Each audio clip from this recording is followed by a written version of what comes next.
Thursday night, CrossFire. Great to be back with everybody. Good to have everyone here. Listen, we take a week off. Last week was the Game Awards, and I was going to do a Friday show. And I don't know, you guys know I've been saying this for the better part of 2025, but we have been over on Twitch. And guys, please let me know how the audio is here. I see Jerome is in the audience. Shout out to Jerome. He's my audio engineer here. And shout out to Eric, the producer, who I'm sure is listening. We've had an outstanding month over on Twitch, and I want to encourage everybody to come on over to Twitch, right? And join us over there. We've been going myself. Shout out to Blaze 4K. Shout out to Lazy Vibes. We've been going 2-3 days a week. This week we haven't gone yet, but we're probably going to try to go. I'm going to see if I can get the guys to go on Sunday this week, and then we're going to go quite a bit through the holiday season. I'm looking forward to that. We got a little bit of time off from work, so we're going to get a couple more days in there. We've been doing 4, 5, 6 hour streams, guys. Thank you, Alf. I appreciate that. Thank you, JC 2013. I appreciate that. Audio is good. I appreciate it. Please do tweet it out. Let everybody know that we are live. I've been thinking about going and doing a stream that would encompass both Twitch and YouTube and do a simultaneous cast. But the thing about it is like, I don't know if that's a good thing. I don't know if that's bad. It's hard to figure out these algorithms and the numbers that they throw at you. But I got to tell you, it is invigorating. It is so much fun to stream games. And it's just because you get to play games and talk games versus just talking games. So streaming is a lot of fun. It's addictive. I love it. So I just want to say shout out to everybody that is here. And I know that we did, like I said, we did take last week's week off because I was just like, I was going to do something on Friday. And I said, it's just not going to work. So many people have holiday plans. It's very hard. I really appreciate that singer, WoolleyGamer, who we're going to get to in a second here, for being here tonight. And we've got a few others that are going to be joining us. Jez7780 will be here soon, as well as Red Hood 420. You guys know Red as well. Red should be joining us about a half an hour in. But I wanted to say shout out to each of you guys that's come over there and followed me over on twitch.tv, Mooch TV. It's the same thing here, M00CHTV. Not right now, but whenever you get a chance, go over there and follow me over there as well. It's a lot of fun, and we are there now, and we're doing it on a schedule. So it's not, go over there, and we're not there. We are there. We're live. We're enjoying it. A lot of news broke in the past 7 days, and it's been phenomenal. And I'm like, thank God. We don't usually get news like this in December. So we've got a lot to talk about. Please do hit that like button. Go ahead and hit that subscribe button. Your name comes up in lights. You already know you love that. And if you look right above that outstanding description is the join button. If you join the channel, you become a Mooch Maniac family member, and I truly appreciate that. I'm going to be bringing over some more emotes over here as well. I've got a ton of great emotes. Again, shout out to Blaze 4K. Shout out to Lazy. Those guys helping me out, bringing me to that next level. Wouldn't happen to have any of that stuff without those guys. Those guys are great teammates as well. Not just in game, but also to collaborate with on Twitch. But guys, let me go ahead and take a second here to say what is up. And I miss the great Death Singer. I'm going 14 days without talking to Death Singer. That's not healthy. It's not healthy, folks. Okay, but Death Singer's with us. Death, welcome back to the show, buddy. How you doing, buddy? It's been 14 days. I hope you've been all right.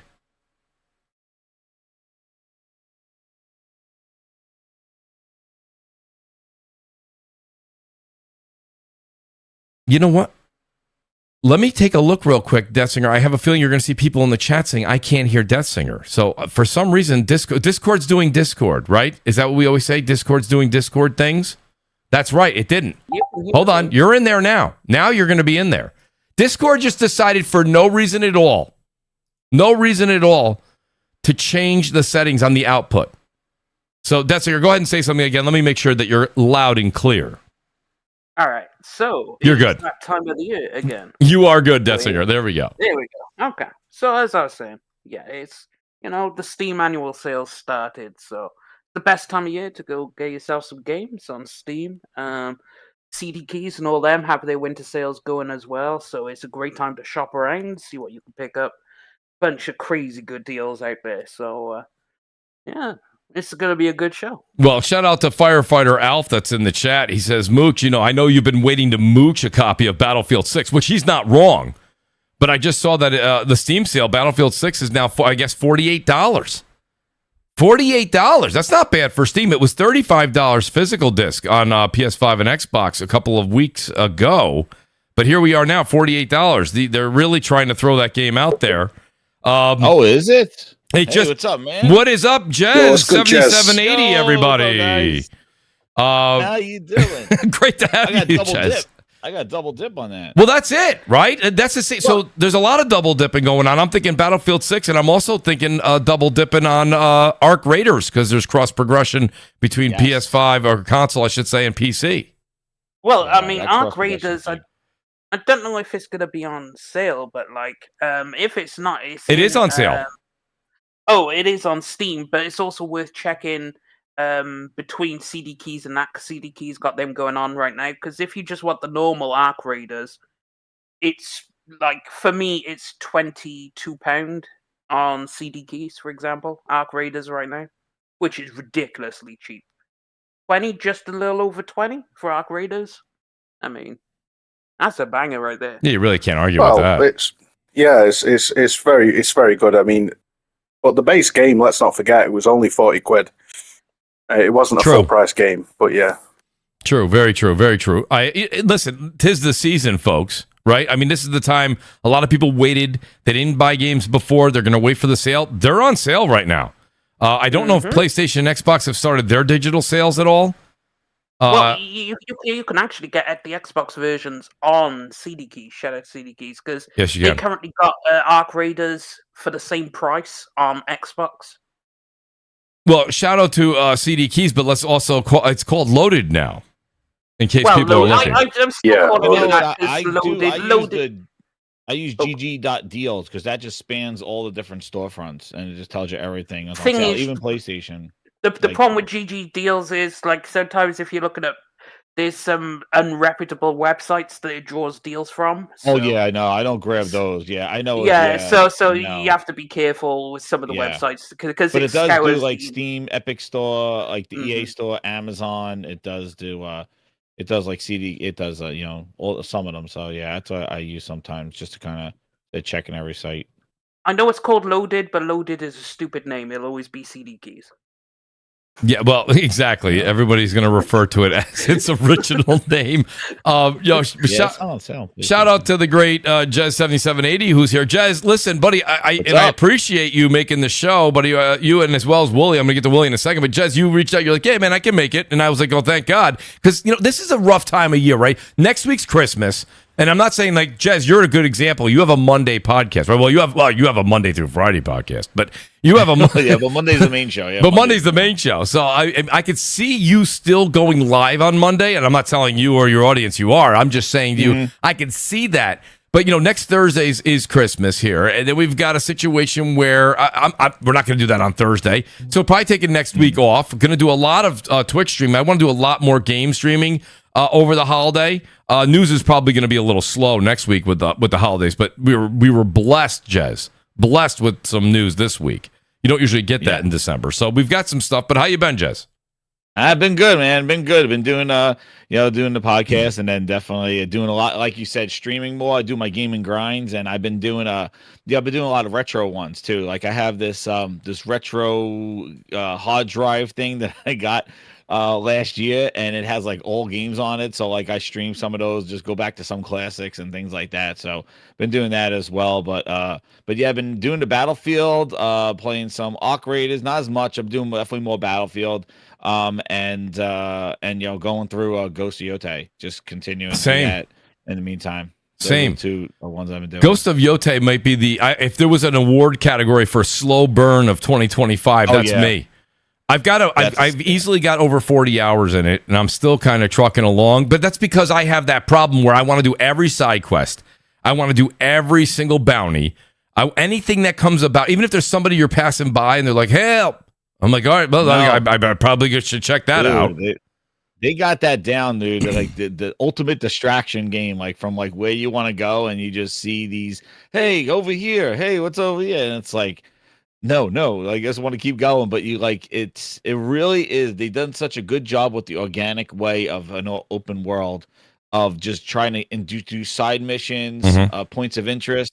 Things like that, like they really do. It makes you go down the rabbit hole on some things, and help out somebody. Like you just see people just like being held up, or like their house is getting attacked, and you're just like, yo, let me go help them out. Like, yeah, it really is. Like I tell you, they have got that down. I want to see that like in all open worlds, just that kind of emergent type thing. Hopefully GTA does something like that too. Like just rather than just like having that kind of emergent stuff, of just things going on, because it is really cool. No, it's great, and like I say, that's probably something that I'll definitely have beat before the holiday season or the end of the calendar year.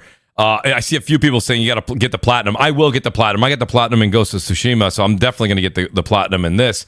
But that's going to be something where you go back into New Game Plus, kind of enjoy a few things like that. Shout out to the great WoolleyGamer who's with us. Woolley, I love it when you're always like, Mooch, you got another seat? I'd love to join you on CrossFire.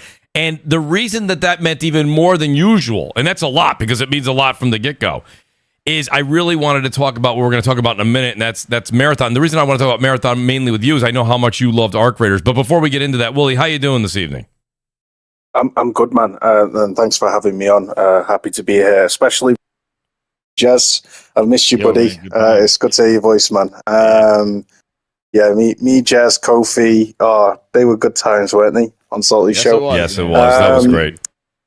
Yeah, man. I've been retro gaming recently, bro. Like Darksiders 2 Definitive Edition, and oh my goodness, has that game aged like a fine wine. It's like the best of Prince of Persia meets God of War, and it's just such an amazing action RPG. And I say action RPG because it has light build mechanics where you can kind of customize how you play. Not super in depth, but like it was way ahead of its time, man. Like from not just in terms of like art direction, and like it's one of the finest games of the PS3 era, and I'm shocked. I am shooketh at how well it's aged and how awesome it is. The combat, everything. It's so good. I've been playing some what do you call it? Atomic Heart. I've been getting into that. Really? Been playing Dying Light the Beast as well. Hey, I've been playing GTA Online again with the new. Still blows me away about what they've done with that game, because everybody, the moment they think of GTA Online, all they think of is griefers trolling with Mark II oppressors and flying everywhere and shooting missiles and blowing everybody up and just mindlessness, right? But when you actually build it's the ultimate tycoon simulator. Like when you actually build up your businesses and you do the missions, it's incredible, like what they've done with that game. So like, yeah, I've been playing that. I've been playing an indie game that I think Death Singer would actually enjoy called Moonlighter. It's like an old style Zelda style game, isometric game where you raid dungeons and you sell what you make to support a shop that you own, and you sell the stuff that you get from the dungeons. And it's a very good game. Like Moonlighter is expertly well made and beautiful art direction. So I've been mixing, bro. I've been mixing. You've played it, have you, Death Singer? Yeah, it came out in 2018. Moonlighter. Yeah. I've been mixing, pick up Arc Raiders occasionally, but I've kind of fallen off now. You know, it's kind of, that's the thing, mate. Even the best multiplayer experience ever, like it's initially the best player experience ever, but I don't know, man. Like service games just don't like hold my attention as much as they used to. It's crazy because Uncharted 4's multiplayer, I've got 500 hours in that game. I've got about 100 in Arc Raiders, so it's mad how like so. I just miss the old style multiplayer games, bro. Where things were simple. You had great unlocks and great progression, and nothing. I don't know, man. Like I just feel like Arc Raiders took me away from Battlefield 6. I'm taking a break from Arc Raiders, but now it's kind of daunting to get back into Battlefield 6, and I kind of shouldn't have picked them both at the same time. You know what I mean? Well, it's not your fault, Woolley. I mean, they both came out at about the same time. Yeah. You So know? I've been focusing mostly on single player games. Oh, and Control. I picked Control back up, and I've been blasting that. We're and, gonna listen. We are gonna talk about What a Control and in new depth one. because of the what we saw at the Game Awards. So we will get into that. Now, let me ask a quick question here, Jez. Is my memory serving right? Did you get a chance to play the marathon? I'll call it alpha or beta that came out a while back. I got invited, but I did not get a chance to play. Oh, okay. Well, that's all right. Dude, that's all right. I missed remember it, dude. something we were talking about, and I know you got an invite. Ah, all right. I missed it. Well, let me start with this. If I saw here. that dev diary, maybe before I got it, maybe. Well, if the dev diary you're talking about that we saw recently is the enhancement from what I've heard from folks that had played it before. Okay. So what you saw now is not is quite the upgrade, I think, since what we saw before. So I guess I'll start with Wooly on this one. Wooly, you do have 100 hours, and I'm also well over 100 hours now on Arc Raiders myself, and you saw the marathon what Bungie put out this past week, right? That 21 minute. Yeah, mate. Right. Sorry, 137 hours I've got in Arc Raiders. Okay, but then we're right around the same mark there. So this is the thing when it comes to it, extraction shooters, and don't get me wrong, Helldivers 2 should never be left out of the equation, but Helldivers 2 is a little bit of a different animal, right? That was more of that is your PvE. This is PvPvE, and the situation here is that can Marathon, Wooly, in your opinion, can it do what Arc Raiders did or better, or will it falter? From what you've seen in that new 21-minute video, because what I saw was they listened to the audience. They listened to the criticisms. And it was a lot of criticisms. They said that the world felt empty. They had to add more of that like enemy type of interaction, where same thing in Arc Raiders, where the Arc are just as brutal as the humans, to be honest with you. They get you when you're least expecting it. What do you think? What are the pros and cons that you saw from Bungie's Marathon's latest 21-minute video, Wooly? Yeah. So what I saw and what they showed, I was impressed by. I'm kind of optimistically excited to try it out. I love the aesthetic. A lot of people hate it. I love it. I love like the vibe they're going for. I'm a big fan of the film Oblivion by Tom Cruise, and I like that kind of almost stylized post-apocalyptic kind of vibe that kind of the game's going for.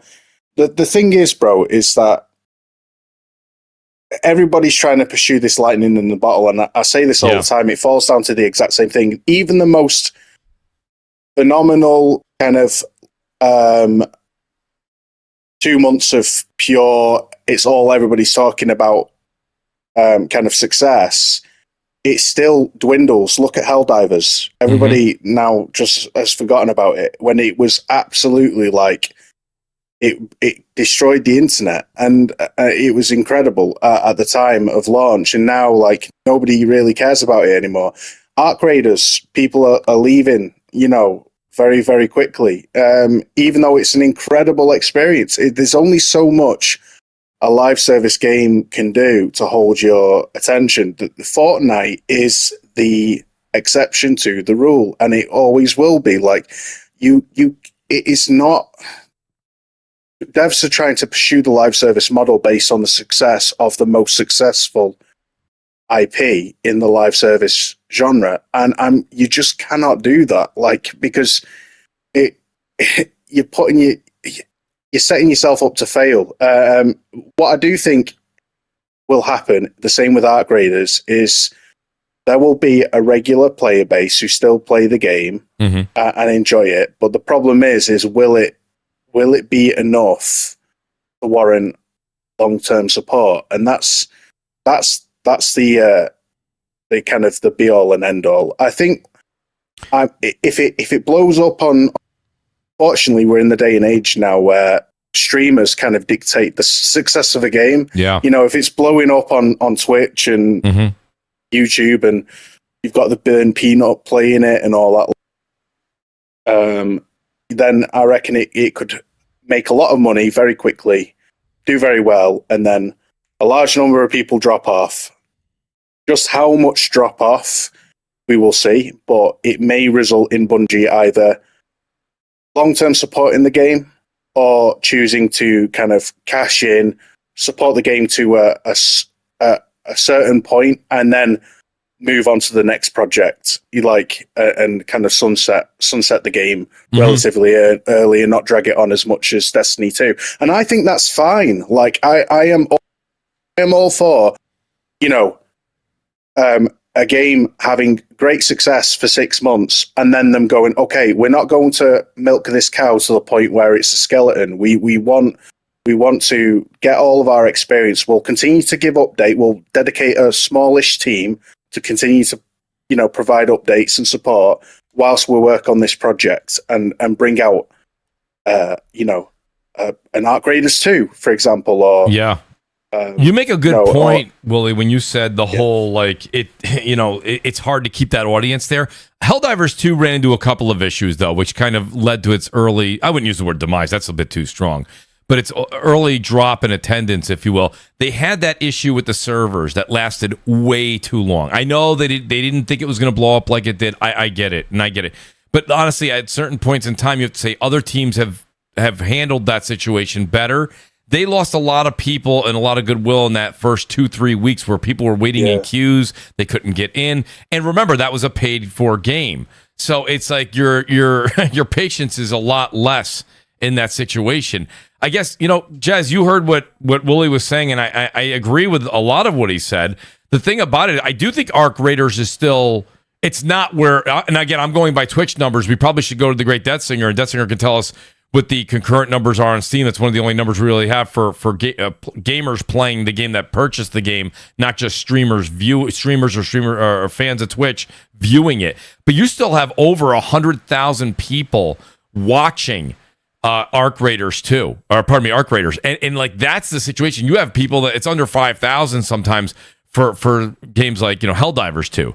So, Jez, Marathon runs into a bit of a problem here because a lot of people are saying if Bungie put their nose to the grind and really, really figured this out, the best they could do is meet Arc Raiders, right, at their prime. What can they do to supersede it? A. B. Will they have the longevity?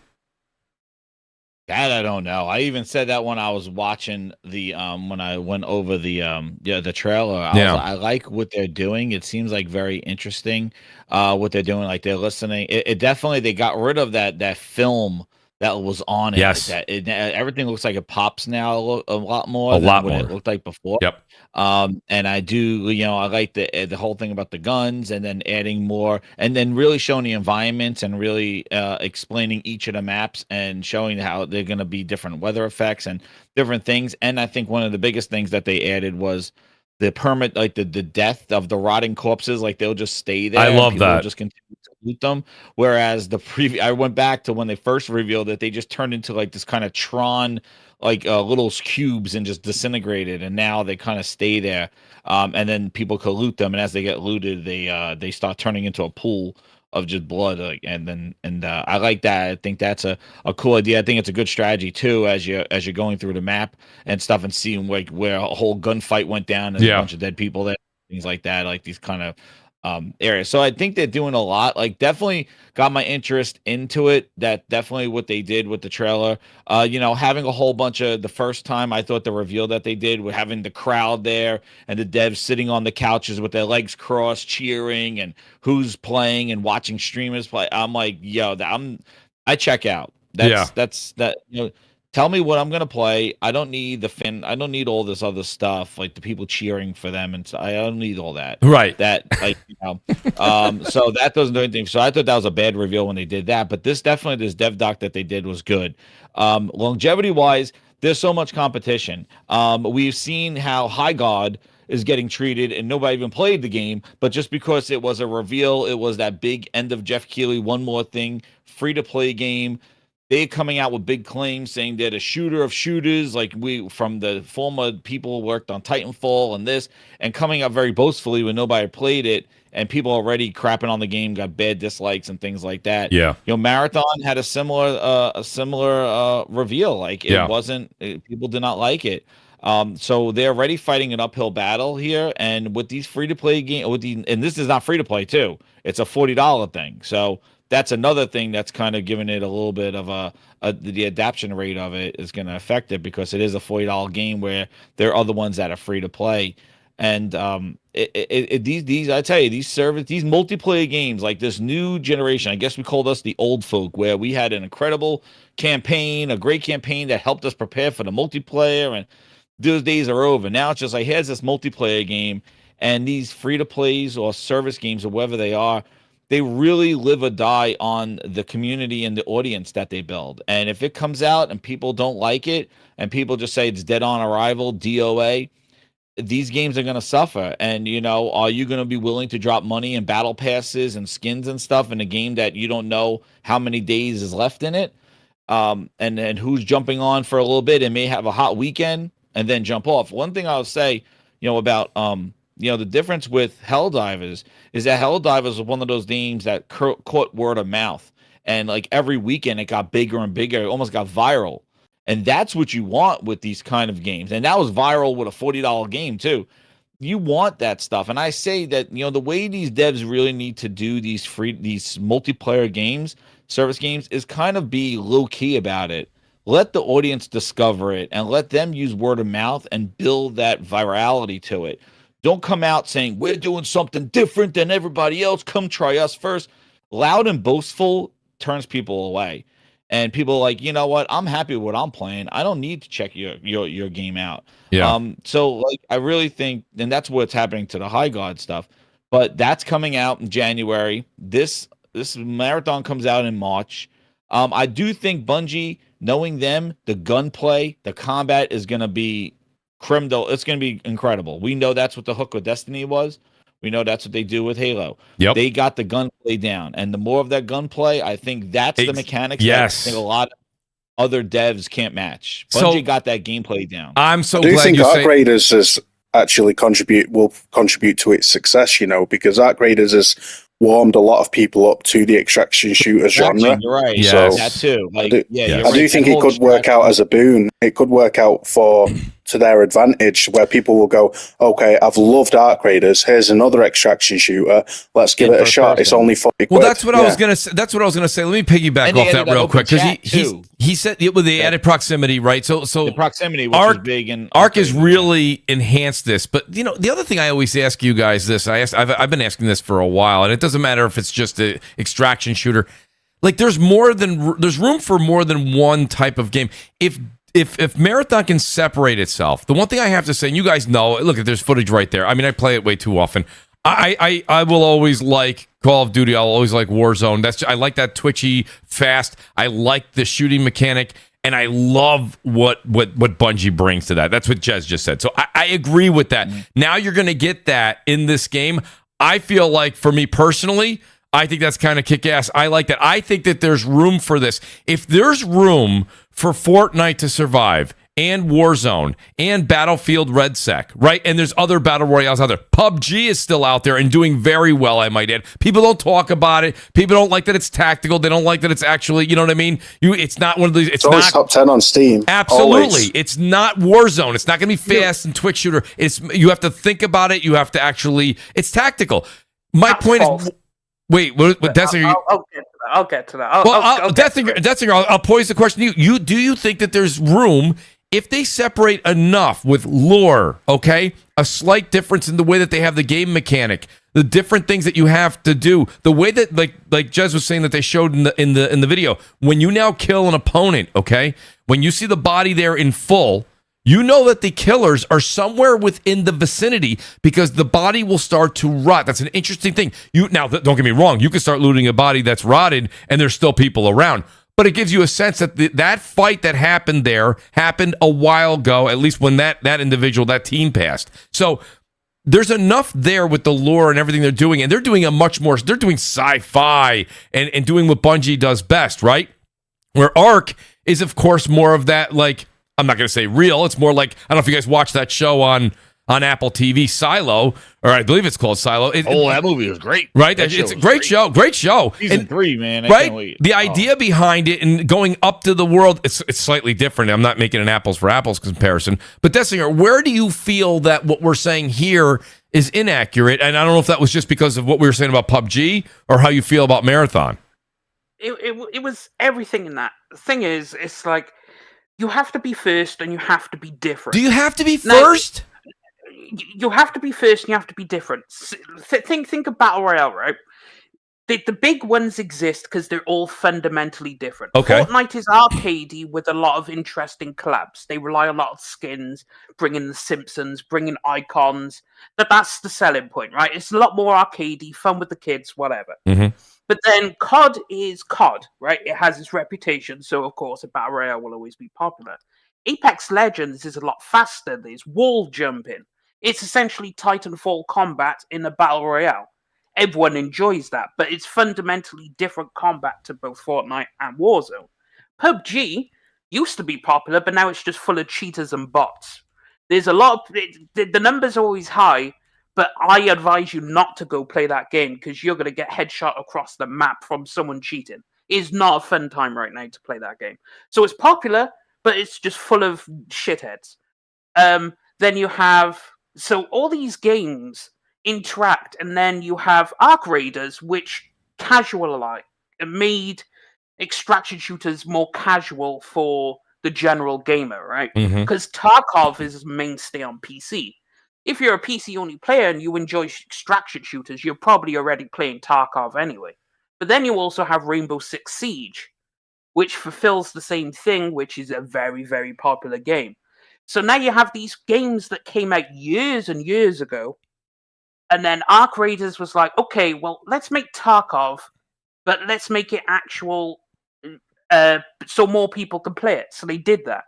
Now, the thing is, Marathon, if they come out just going, they've already said they're targeting the casual. They want to make it newbie-friendly, unlike Tarkov. You want to open it to everyone. Well, the thing is, if you don't differentiate yourself away from Arc Raiders, they're just going to clash. Because isn't it being a first-person shooter kind of a big difference?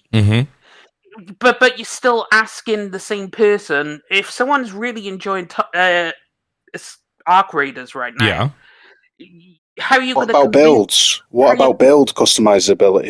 You don't have that in Arc Raiders. You don't have that in Tarkov. You do customize your builds in Tarkov. Well, yeah, but I'm talking about like skills. Like I'm talking about. Yeah.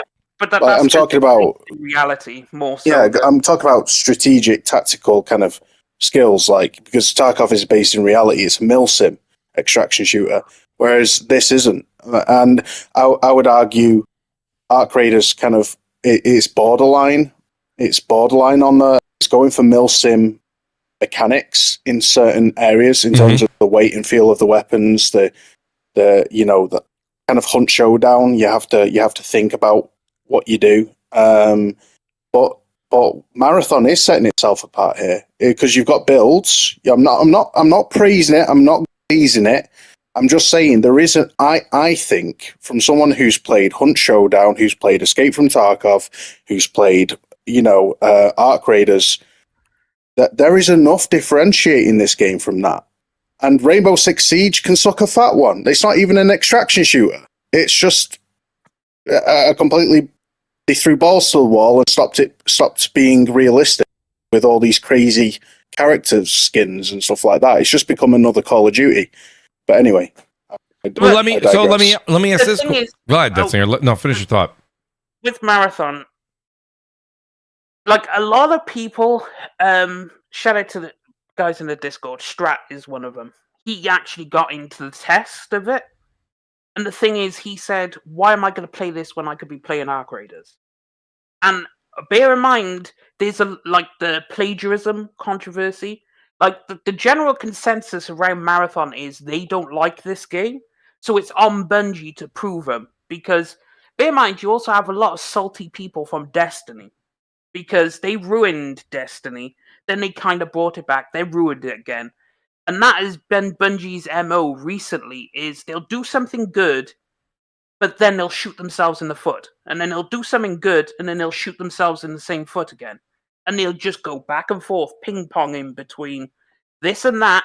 Plus, also, my worry is the balance of the game, because between skills and builds and whatnot, because Bungie are notorious for making shit overpowered and going, it's been a month and it's still overpowered. Oh, we'll finally fix it. And that's going to drive people off. The same way it did Destiny PvP. Because in PvP, hand cannon, shotgun. That's all you needed, and that was all the game was. There's tons of builds in the game. There's thousands of builds. You can have scout rifles, sniper rifles, machine guns, assault rifles. No. Hand cannon, shotgun, otherwise you just lose every single gunfight. Listen, I think the loot, the gameplay loot, how they're gonna do that. I think the way the game functions, like if it gets that hook in there. But again, it what that thing is saying, Bungie does have and I said this earlier that the first reveal of Marathon wasn't the best. Everybody kind of knows the turmoil that's been going on, and Bungie, what they did with Destiny, all those kind of things. They don't have this kind of prestige like, hey, now it's Bungie coming in here. They definitely lost a little bit of that of that. And also, like how Destiny is, that's a good point in like their support for games. Like, okay, well, are you gonna just leave out lore? Are you gonna really bring people in? Like, there's a lot of questions here with Marathon. I think they're definitely on a better path with that Dev Direct and what they did. And that needs to kind of just keep, and I think they got to keep very low key. The other thing too is where they are in this whole Sony ownership partnership. Like, is there a number? Like, does Hitoki have a number for like what Marathon needs to hit for him to say, yeah, let's keep this thing going? Or if it's a Bungie, get it out there, because it's coming out in March. No date yet. It was just like March 26th. It's like, okay, what, the 31st, right at the end of your fiscal year? You promised like this will come out on fiscal year. Like, can you get any closer? Like, it's the last month, end of March. That's when everybody drops their games. Like, you don't have a date. There has not been an open beta. The betas are very secretive, closed betas. Don't say anything. NDAs, all this other stuff. And they didn't have that with Arc Raiders. Arc Raiders kind of showed their beta, people played, and it came out. Like I said, it was like this whole basically like this hey, they made this game and look at this game is successful and people want to play it. Like, I found it. And I said that's how these games kind of go. Bungie coming in, they got some big shoes, and there's definitely a lot of questions with it. As for longevity, as for what audience will take, I do think it may hold an audience, but the main thing is how do they support this game? And knowing the relationship with the Bungie and the Sony, and we know about the ownership thing, and Bungie had to scrap a couple things and come back. The whole story has been turmoil with this game. Do they plan to support it for a year? Is this thing continuing beyond? I don't know. And that's where these service games. That's why they're not. It's hard to predict them. It's very hard to predict what they are unless we play them and say, hey, this is something I'm going to play. But again, like a lot of these service games, I play them for about 2 weekends, 2 weeks. And, I only stick with maybe some of them. Like, I do Fortnite. I jump in Helldivers. That's always fun. But like, I'm not like, I'm playing other games. Like, and, so, they may be hot for a weekend, for a month or so. And then everybody kind of moves on and goes back to their other games. Like, there's a lot of stuff going on. So it's really the evolution of content and new experiences. And one last thing I'll say about these service games or these online games, listen, one nerf, one update could just destroy it. Like, people be rolling around with a shotgun going, this game is awesome. Oh, this was fun. It's fun. I'm dominating. This is great. Everybody complains the shotgun's overpowered. One update comes out.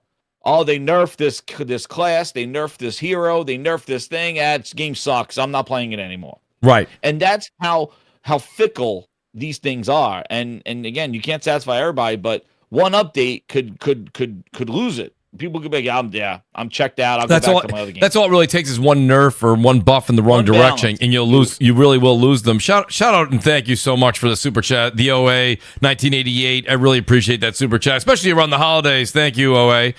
He says, before Arc Raiders, extraction shooters were basically DOA outside of a niche space.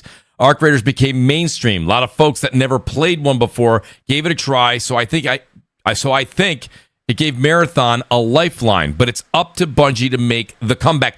This is what you kind of set me up. I had the question written right here. Totally. So my question for you guys is, that's why I put it on the title. Is this Marathon / Bungie's Hail Mary? I mean, do you think that Bungie with Sony and the way that we know how Bungie operates, because I think Bungie right now they're under Sony's thumb at this point. That whole independent, we're independent and all that. That, my friend, that train is left. So I think now they are, you said to Toki, I totally think that they have full say on what's going on and when this game will release. But is this really, listen, how can we sit here? Everybody's got short-term memory. Halo, even though Halo Infinite, and I don't care, you want to go by the Metacritic, go ahead. I thought Halo Infinite was one of the worst Halos. I didn't care for it. I thought it was very repetitive, very empty world. Story was meh. They never brought anything to life with it. Let's not talk about, but Halo is Bungie's baby, okay? And then you have a situation where they went and they did Destiny, and you couldn't get more critically acclaimed than when that came out. Everybody was playing it. Everyone was talking about, wow, the makers of Halo came out with another IP. Microsoft should have kept them. This was the best thing in the world, right? So then now they come out and they say, hey, we're going to do this extraction shooter genre. The one thing I'll say that I'll ride with Death Singer on, not that you don't have to be first. I think it's who's best. But in this case, Arc Raiders coming out, it is going to be dependent on how streamers accept it, right? I think March is enough time. There'll probably be another season of Arc. The Arc's in season 2 here with the Snap. What do they call it? Cold Snap right now. Outstanding, by the way. But what I'm saying to you is I think enough people will play now from October till March and say, I like Extraction, but I need something else. I need something new. Will gamers give it that chance? Cleanser. Right. And having that sci-fi lore, having the abilities that your character will have, that's completely different, right? Having it in a first-person shooter, which some people may say that's a turnoff. I'm not. That's not a turnoff for me. I think that's fine. I don't think it's better. I will always take the food the way the chef prepares it, right? I'm not one of those people that goes to a great steak restaurant and then asks for A1 sauce. Okay? If you're going to douse an outstanding $75 steak with A1 sauce, just get yourself some Chuck I steak and stay home. Stay home. So I don't care if it's a third-person shooter, right? Yeah, you can't ask for that. You go to those expensive places. It's insulting. The chef will come out and ask you to leave. So I don't care. If you are a dev and you make a third-person shooter, I'm there for it if it's good. If it's a first-person, I'm there for it if it's good. I think there's enough difference here, and I know it got a real bad rap. That's the thing. That's the thing, right? I mean, it happened with Concord, got a really bad rap. Done. Over. Done. If this game comes out and doesn't get the support of streamers, but I'm seeing a lot of good vibes. Look at High God. It's like people like Dale. You gotta look at the comments. The thing is, it's like I have a feeling because I had the same feeling with Bleeding Edge, and I was correct. I had the same feeling with Lawbreakers. I was correct. I had the same feeling with Concord. I was correct. I had the same feeling with Marvel Rivals. I had a feeling. I was like, Marvel Rivals going to succeed, Concord will not. And it happened exactly as I said it would happen. So when I look at this game, I'm like, I have this same feeling. And so I'm going to stick with my feeling. I'm not saying it's going to do as bad as Lawbreakers or Concord or Bleeding Edge. I'm not going to say that at all. It's not going to be that bad. I just don't think it's going to be the overwhelming success Bungie need it to be. I think it'll be big when it launches, and then it's going to have a significant player drop-off. It'll keep like a small core base, but I think this is do or die for Bungie, and I don't think it's going to do. So then, so let me ask you. So Detsinger, if it's do or die for Bungie, though, let's expand on that for a minute, because a lot of people say that, and then it doesn't kind of blossom into anything. So if it's do or die for Bungie, Sony will take full control if I think they already did. Yeah, they already are. Yeah, I mean, officially. So what happens? Does Bungie's team get broken up into a lot of different parts, and they use their talents in other games? Does that sound like a structure for a online game that's supposed to have continuous content and stuff? Like you got all the back end stuff. It's like, you're talking about restaurants. It's talking about the front end looks looks great that everybody's sitting down, the candles are lit and stuff, but the kitchen's a disaster. Things are burning, all that. Like, we know what's going on behind the scenes. Like, who knows? Like, that don't sound like a great environment for continued content, things like. And what is Sony's thing? Do the Sony want this game to be like kind of like get it out so like we could see it? All right, let's shut it, like, you know, maybe shut it down by the end of the year. Who knows? Now that we own you, let's take your talent. We want you on other things. Or is Sony all behind this, saying like, oh, this is gonna be like our next big kind of multiplayer game that will carry us? Like, you don't know how they view it as. Like, are they, because look at when it's coming out. Dude, they made when they were sitting on the couch, they're like, we all make this game is coming out in our fiscal year. And dude, it is like the last month of that fiscal year. And nobody has played this game like open beta. Like, this would have been a great time. The holidays, open beta, get ready, get it out there. I guess they do it in January, but they got to do it. Like, they got to get. So they said they're going to have, Jazz, they did say they're going to have an open beta though before the game launches. There's a thing. They didn't say when. They didn't. But you know what, though, Jazz, right? Soon. Listen, I will say this, okay? Right now, Arc Raiders is still riding a very big high, okay? Yeah. I don't think now would be the time. I know what you're saying. People are home. People are willing to invest time, money, resources because of the holiday. They're home. I got it. And you're not wrong. The only time I have an exception is right this moment, and that's because I think if Marathon's... even if they were ready to go and they give us an open beta right now, I think Cold Snap just launched. So many people. You've got every streamer, and you've got people that had decent sized channels that are now massive. I watch them all. I think they're funny. I think there's a bunch of them out there. There's Peanuts out there. You got Summit. You've got Cloaksy. You got everybody big out there. Nick Merckx, Tim the Tapman. Anybody that these big channels. Okay, these big channels. They're all streaming Arc 24/7.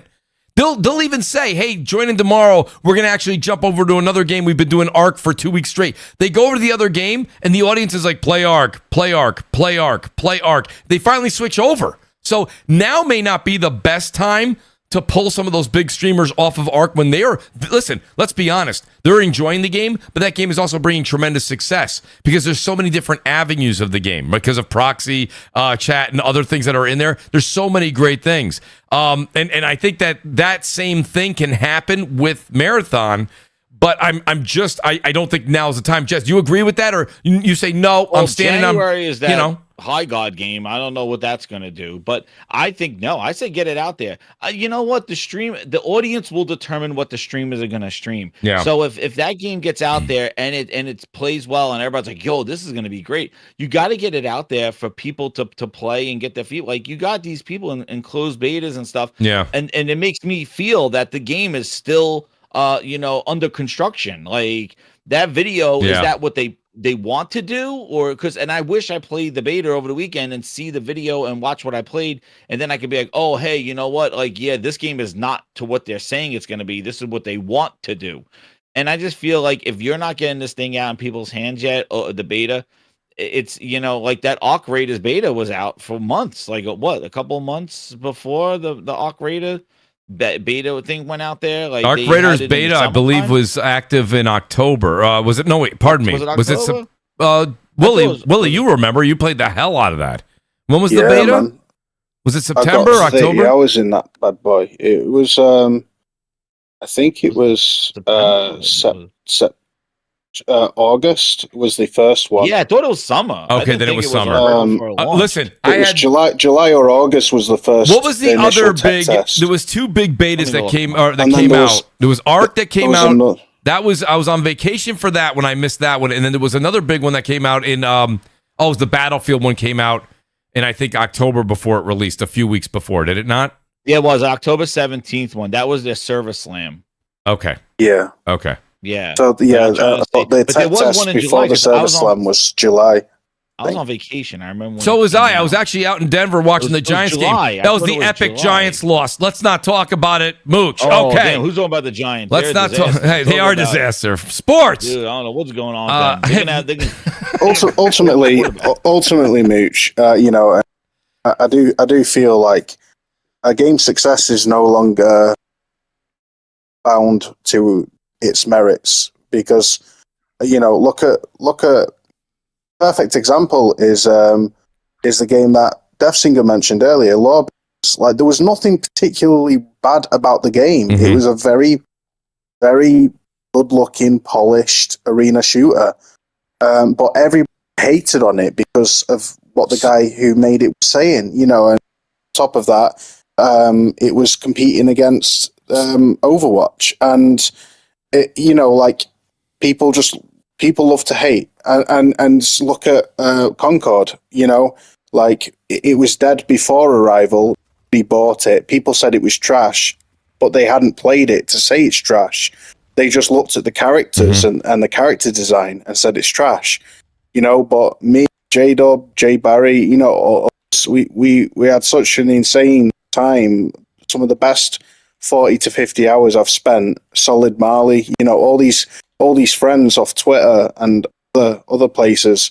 And it was one of my favorite multiplayer experiences I've had in forever. And the team, it was just awesome. But people, I do feel like the internet is like the narrative, and what is said about a game is a huge factor that devs have to consider now. It really is. Yeah, that's why you got to get it in people's hands, and you got to get that feedback. You got to fix it, get what they want, fix it, do it again, and that's what you got to do. So Jez, and I think Jez is right. Jez, you were right when you said discretion is key, and it's true, because the more you show your game, the more people will talk about it when they haven't played it. And if you just put a game out, streamers are going to be like, yeah, let's check this out. Nobody's, we've not seen much of it. And they'll be able to say, holy shit, guys, this game is actually pretty good. And that's all it takes. And then other streamers will get in on it.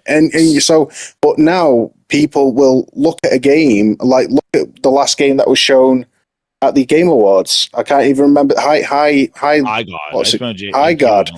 Like, there is nothing shown about that game that is trash. There is nothing quality-wise. There is nothing that game has shown that looks trash. It's just people are fatigued by the hero shooter, the art direction, the stupid haircut. That's every game, and people are just like, the game is trash. What is this nonsense? But if they hadn't have shown it and they just put it out, and streamers would have checked it out, and it would have been more positive. Very, very possible. I will say shout out real quick to the great Rob Jones. He says, what's up, Mooch? Hope you're having a great day, and CrossFire is back. Yes, it is. Shout out also to Highlander. He says, Merry Christmas, everyone. Happy New Year as well. Highlander, thank you very much. I appreciate that. The great Babora Country is here. Now the show can start. He says, but that was alpha. They made people test. So let me just piggyback off of what Babora is saying here for a second. There was something that you said earlier. I think it was Dessinger. Dessinger said the one thing about Bungie that bothered him immensely, and it was with Destiny 2 multiplayer, is that they didn't listen to the people. Do you feel now, and this, I'll go to Dessinger first. Dessinger, do you think that right now, that they are humbled? They've been humbled a bit here, and now they're listening. Well, listen, you say no, but the first thing they did was they took that shader or whatever that was off. Now you have an unbelievably gorgeous color palette in this game. Okay, they've done other things with proxy chat. They've added other things to the lore. They've added they are listening to what people said off that alpha that they said was utterly a demise, and they made a change. I think they have their ears to the ground because they know how important this game. It's not that they have to be. Remember, we're sitting here on this show, and I think as we creep closer and closer to March, I will say it less.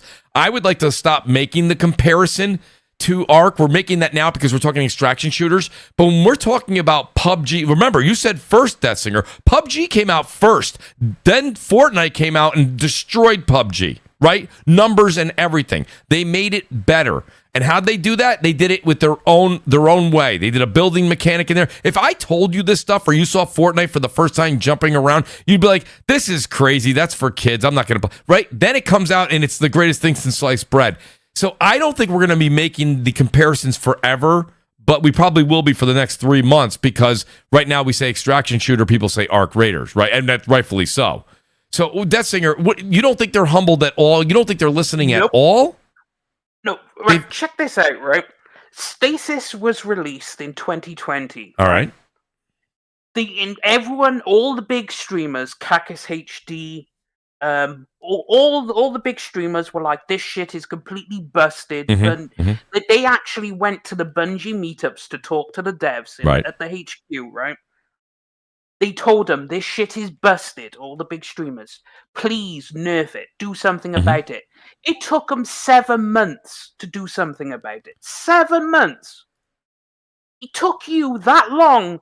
All the big streamers were telling you, please do something. And they were like, we listen. We hear you. We're working on it. How does it take you 7 months to solve a problem that drove people away from the game? Because if you look at the statistics of player count on PC, the player drop-off after Stasis was fucking huge. Because you couldn't play PvP. Because all it would be is just Stasis. And you just kill everyone. And that's what it boiled down to for 7 months. So naturally everyone was like, fuck this, I ain't playing this game anymore, whatever. And they can claim they're listening, but it's still the same Bungie. So I don't trust them, and until they can prove otherwise, because they are untrustworthy as fuck. Because they do something good, then they do something bad. They do something good, do something bad. So until they but you know what though? But Detsinger, so that's fine, and I'm not saying you're wrong at all. All I'm saying to you is, but that's the same thing that happened to Helldivers. Do you remember how Helldivers devs were absolutely being praised the first 2-3 weeks, and then they went ahead and they nerfed things. They made the game more difficult. They were saying that the bugs and the robots ended up feeling like bullet sponges, and they really messed the game up. And then they literally went from godly to the worst thing in the world, right? And then they had to come back and make themselves more, oh, we're sorry, we didn't mean to do that to the game, and they never really rebounded. So, I mean, Bungie, yeah, you're giving examples, and you're saying these are things that have happened in with other devs and with Bungie, but this is a new game. This is a chance for them to start fresh, and they came out and they started this 21-minute or 22-minute video where they showed, and they were like, we listened, we heard you guys, we saw where we made mistakes, we made these changes based on your answers. Mooch, we've been hearing that before. And also, we heard you were listening. We do hear that. And I just saw this also, as of update, Joseph Cross, they just confirmed he is their franchise art director at Marathon at Bungie. He just left. After so there's their art director. The thing is, has left. I always he just left. He left just now, like right before a game's supposed to be coming out. I'm like, that's breaking today, or that was recent. Yeah, they just confirmed it. So Kotaku's Ethan Gotch reached out to Joseph Cross because they checked his profiles, and Cross confirmed that he left Bungie by choice. I'm super proud of the project and what the team has accomplished. But he's a longtime veteran. He's been there since 2018. Wow. So and the thing is, he just left. They've been saying we've heard you for the past 15 franchise years. art director, marathons. Well, the thing is, and I'm looking at it now, I'm seeing it here, and somebody goes, the whole game stolen art. So the one thing that game ran into a problem with was the fact that, like, didn't they say a lot of the art was in fact ripped off of other artists? Yeah, there were. Yeah, that was a disaster. Four times. You can't have that with these games. Yeah. They plagiarized art 4 times. Right. We don't know what Sony thinks of this. Is Sony going to put it out like a Concord, put it out for a month or so, and then pull it? Or they plan on having this thing have legs, or they plan on this thing coming out? If it gets an audience, that's great. If it doesn't, we're just going to kind of absorb the rest of Bungie and have them work on something else we want them to do. Because this Marathon deal was part of this whole, like, we want to be independent. This was their big thing, and and it has not panned out the way I bet Sony has wanted this thing to do. So we don't know the back end stuff of it. So that's what I mean. Like, we don't know what Sony's number is or what Bungie's looking for success of this game, but it's hitting a lot of bumps, and you can't have that in these online only games because the community is going to decide whether it's DOA or whether this thing is a diamond in the rough. Mm-hmm. And the community is going to decide. The streamers are going to decide. That's why you got to get this in people's hands. And the fact that they're doing this under a shroud, alpha, beta, and not letting people on NDAs, this thing got to be publicly out. Stream it over the weekend. Check it out. Everybody, give you a feedback. We'll fix it that, and get it ready to go. Like, you got to get this in as many hands as possible. But, you can't do this in seclusion and think that you're going to just drop it and people are just going to go based on, hey, it's a Bungie game, let me buy it. So, I'll give the PG version of Babor's super chat. He says if this was Valve, Singer would be excited about the game. I'll change his. Absolutely not. Don't even start that because I don't like CS:GO. Don't like it. Also, Deadlock don't really like it, and they're both Valve games. So no, we're gonna stop that right there. But the thing is, it's like. I appreciate Bungie saying we heard you, we're listening, but they've been saying that since Destiny 1. And they keep fucking up. Okay, that's fair. Every single time. That's fair. You could time it. You could put a game roadmap in front of you with 10 expansions. You could go, that one will be good, that one will be bad, that one will be good, that one will be bad, that one will be good, that one will be bad. And you will be right 100% of the time. Because for whatever reason, Bungie, I know it's a different team, but Bungie seem to think, we know what we're doing, our gunplay is excellent, our ability use is excellent. It is excellent. But they have this view where we hear you, but it's going to take us a while. But they'll also do stupid decisions randomly. Like, for example, you pay for the Warmind DLC, right? Mm-hmm. Oh, we're just going to take the whole planet that you could explore away. They're taking away content you paid for, and you have to go to a shitty little computer in a tower to go play through some of the missions. Like, you used to be able to explore Mars. If you boot up Destiny 2 now, you can't. That planet's gone. It's poof. That's content I paid for. A huge reason behind it is storage. Like they can't. Oh, the game would take up 400, 500 gigabytes. But I agree. Like it's so. But that's the problem with drawing out a live service game 10 years. It's a horrible strategy, and I don't know why people have embraced that idea. 10-year roadmap is suddenly a good thing. Like, what are we doing here? You really want to milk that cow for 10 years? It's a crazy endeavor. Oh man. Yeah. But Bungie will always make stupid decisions. So I agree. Mm-hmm. They listened. Show me. Bungie has to show me. No, I don't give a shit if they say it's gonna be X, Y, and Z. Mm-hmm. I don't care. You have to show me now because I do not trust you. So make me trust you. Otherwise, the trust issues you've stated. That's right. I understand, and I'm not gonna refute them. You've given examples, but the one thing you do have to understand, though, right? I mean, if Sony in fact is throwing money at this, Jez had made a point a moment ago to say if they're going to do with Concord, what they did with Concord, and they're just going to go ahead and cancel this thing after a month. I don't think they're doing that. I think that since they've already done that Jez, the reason I say that is if they saw this game, right, and they see the response, because they've had there's people playing it right now, and if they see the response and the response was anywhere near as detrimental as we claim it could be, this game would not see the light of day. They would have pulled the plug on it like now.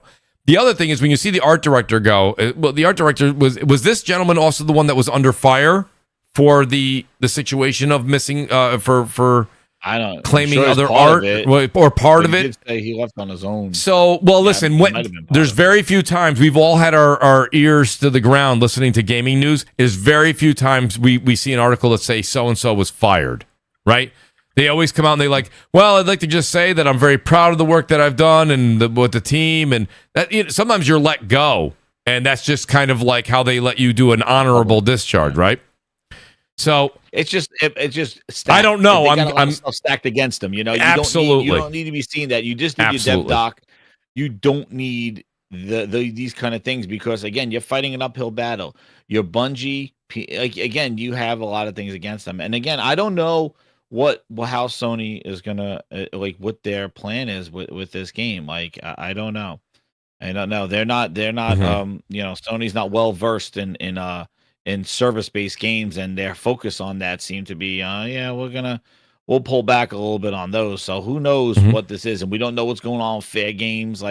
They're not they're not very astute to this type of game thing. So I don't know what they're looking for. And the problem too is that we don't know what the deal is. They may want this to not live on, because if it does get waves and stuff, then Bungie, maybe they want to absorb Bungie. I have no clue what the hell is going on, but there's a lot of that other stuff, this independence. Yes. And what maybe they don't want them working on Marathon. They want them, hey, we want you to do something else. We would love to take your talent and you do something else. Like the Marathon thing kind of came with them. That was their baggage.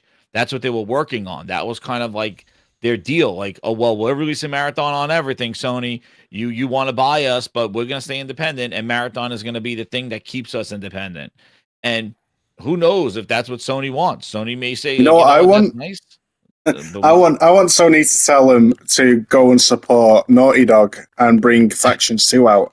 That's right. Maybe they want Factions, right? I don't know. But you got to look at the way the rollout of Marathon has been a disaster. That Sony has gotten involved more and more and more with it. Like, it was sort of like, hey, they're working on Marathon. Now they're like, no, we need to fix this thing. And it just did this drastic change. Like, I couldn't believe the video that we saw when they revealed it, when they were sitting on the couches, to now that vid doc. I'm like, dude, they changed so much in such little time. They've been working on this game for 6 years, and they made this much change from an alpha to that vid doc in like 3 months, 4 months. It was they really did. Mate, them sitting on them chairs, you thought like someone had died. They were so depressed and anxious, and oh, mate, it was a diabolical. So I know that this doesn't, and I've never. This is the one thing if you said, "Geez, Mooch, ask one question to the devs that you've always wanted to know," and this isn't just Bungie, any of them. When you have a situation like you guys said, they've made enough change. They made a good amount of changes in the time that we've gone from the alpha to now. I'd almost say delay this game longer. Like, I don't even know why they're coming. Like, make the game as amazing as you want to make. This is not one of those circumstances where you can launch the game and go, well, we'll add to it. We hear you. Like, I think this thing has to come out and it has to be guns blazing. And Wooly made a point earlier in the show to say, this is not the time, okay? You have to actually come out and actually you have to be better. You have to be something, not better, but you have to be different than Arc Raiders. You have to be much different, right? So... I'd be honest. They should have just not bothered with Marathon and just made Destiny 3. Because that would have been way more successful. Because the Destiny 2 ran its course. People have dropped off the face of the cliff on that game. Like, just release Destiny 3 and you'll bring all the people back and you'll be like, yeah, let's go Bungie. Let's go for a third ride. Because you could tell a new story and everything. Yeah. But, I don't know. I think people they decided to work on this. They're on next game's Marathon, which, by the way, that franchise, like, that is early Bungie. Like, they got their notoriety from the Halo. Like, Marathon was before that. So again, this don't really have this is legacy Bungie. Like, I remember their first game. Marathon, I remember they made a level in Halo. It was like, oh, this is from Marathon. I remember the one where you run around the top and had the thing in the bottom with they made a level from Marathon as one of the multiplayer maps. But like, this is their decision to do this. Like, I don't know. Again, I don't know what the whole thing is, but the rollout has been they're fighting an uphill battle. And the dev dot is interesting. We'll see. But again, one thing too I'll mention is that I thought it was very strange that the business lady, during that sit down on the couch with Herman and the business lady and the other guy, where she's like, Marathon will come out within the fiscal year. Like, I thought it was such a weird way of, like, it's a business driven, like, this game contractually or something's driving when this game is going to come out, because this is not like we're going to put it out when it's ready and we got all the feedback. Well, like, no, fiscal year. So Jez, within our fiscal year. Jez, you're right that it sounds very business-esque, right? It sounds very corporate to say it like that. But let's be honest, all these games have that deadline, right? They all do. Like Starfield, which we're going to talk about a little bit later in the show. Starfield had to come out when it came out, and then they made advancements, and now they're saying 2.0 answers all the questions everybody wanted. So, like, they had to get the game out, right? The thing is in this case, their back's against the wall, because if they don't put out a great game, they're in trouble. They're in trouble. And what I mean by in trouble is I think Bungie... I don't think Bungie just goes away. I think Bungie kind of gets broken up. And maybe they do help a Factions, or they do help another part of an FPS game that's being worked on, and they go take their talents and help other teams, thrive in other areas. But the days of Bungie just going out. I see Mr. B in the chat. He says Destiny 3 is in the works. I have heard that they're working on that in the background, but let's be honest. I don't know if that's necessarily true. Does anybody have any confirmation on that?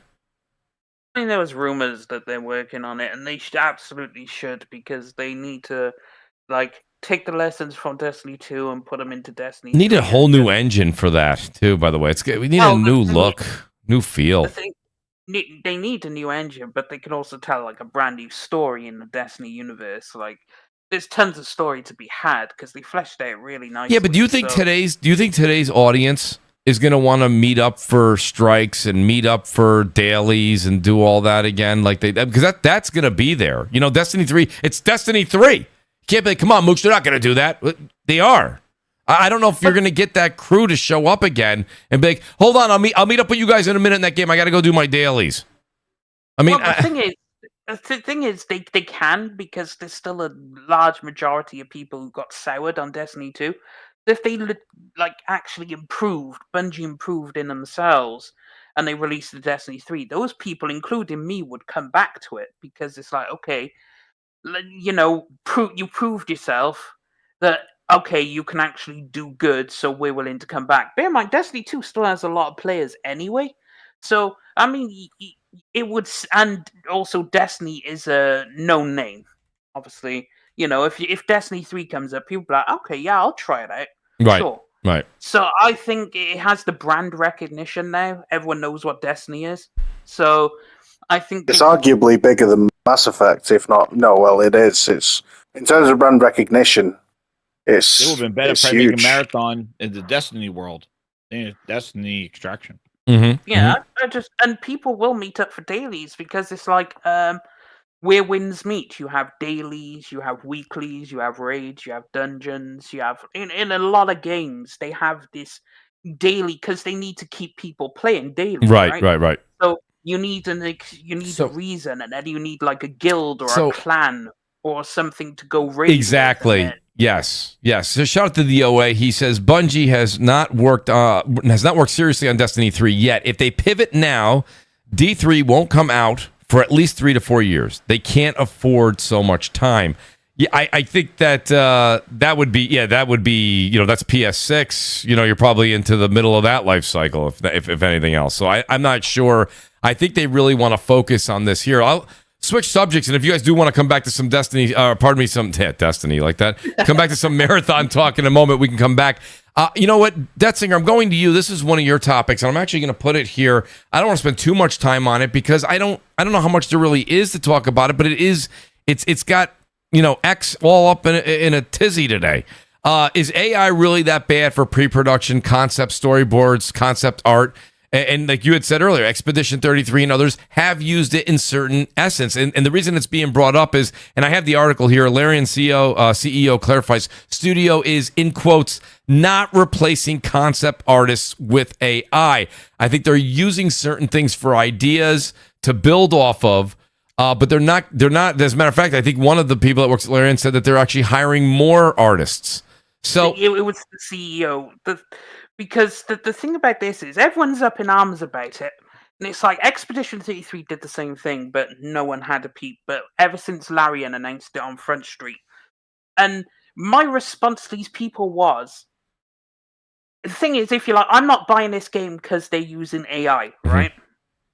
More and more studios, all the PlayStation, Nintendo, Xbox, EA, they're all going to be using this at some point.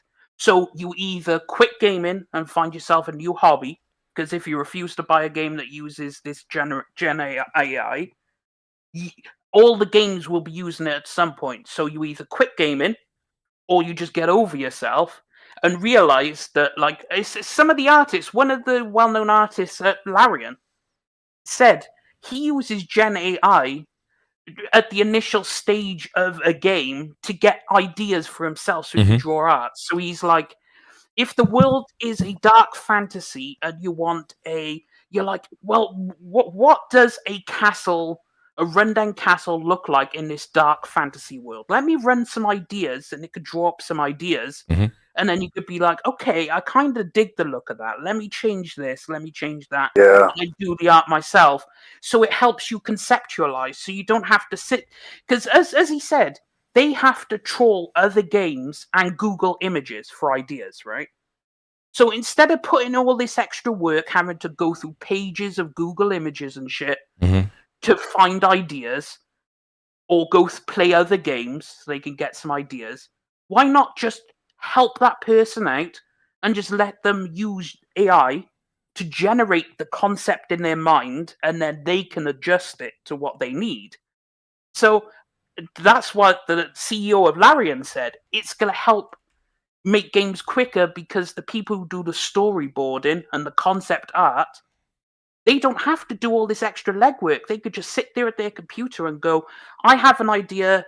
This city needs to look like this, this, and this. Let me put it in here, generate the image. Right. Okay, I can see it. Not quite what I need. Let me try something else. Then take that idea and just make it your own. Made me laugh how people kind of hated on Larian when he said that it's used for concept art, and I'm like, you guys not realize that it's the concept artist who's using AI? So there's still the concept artist is still at Larian Studio working and getting paid. Like, it just made me laugh.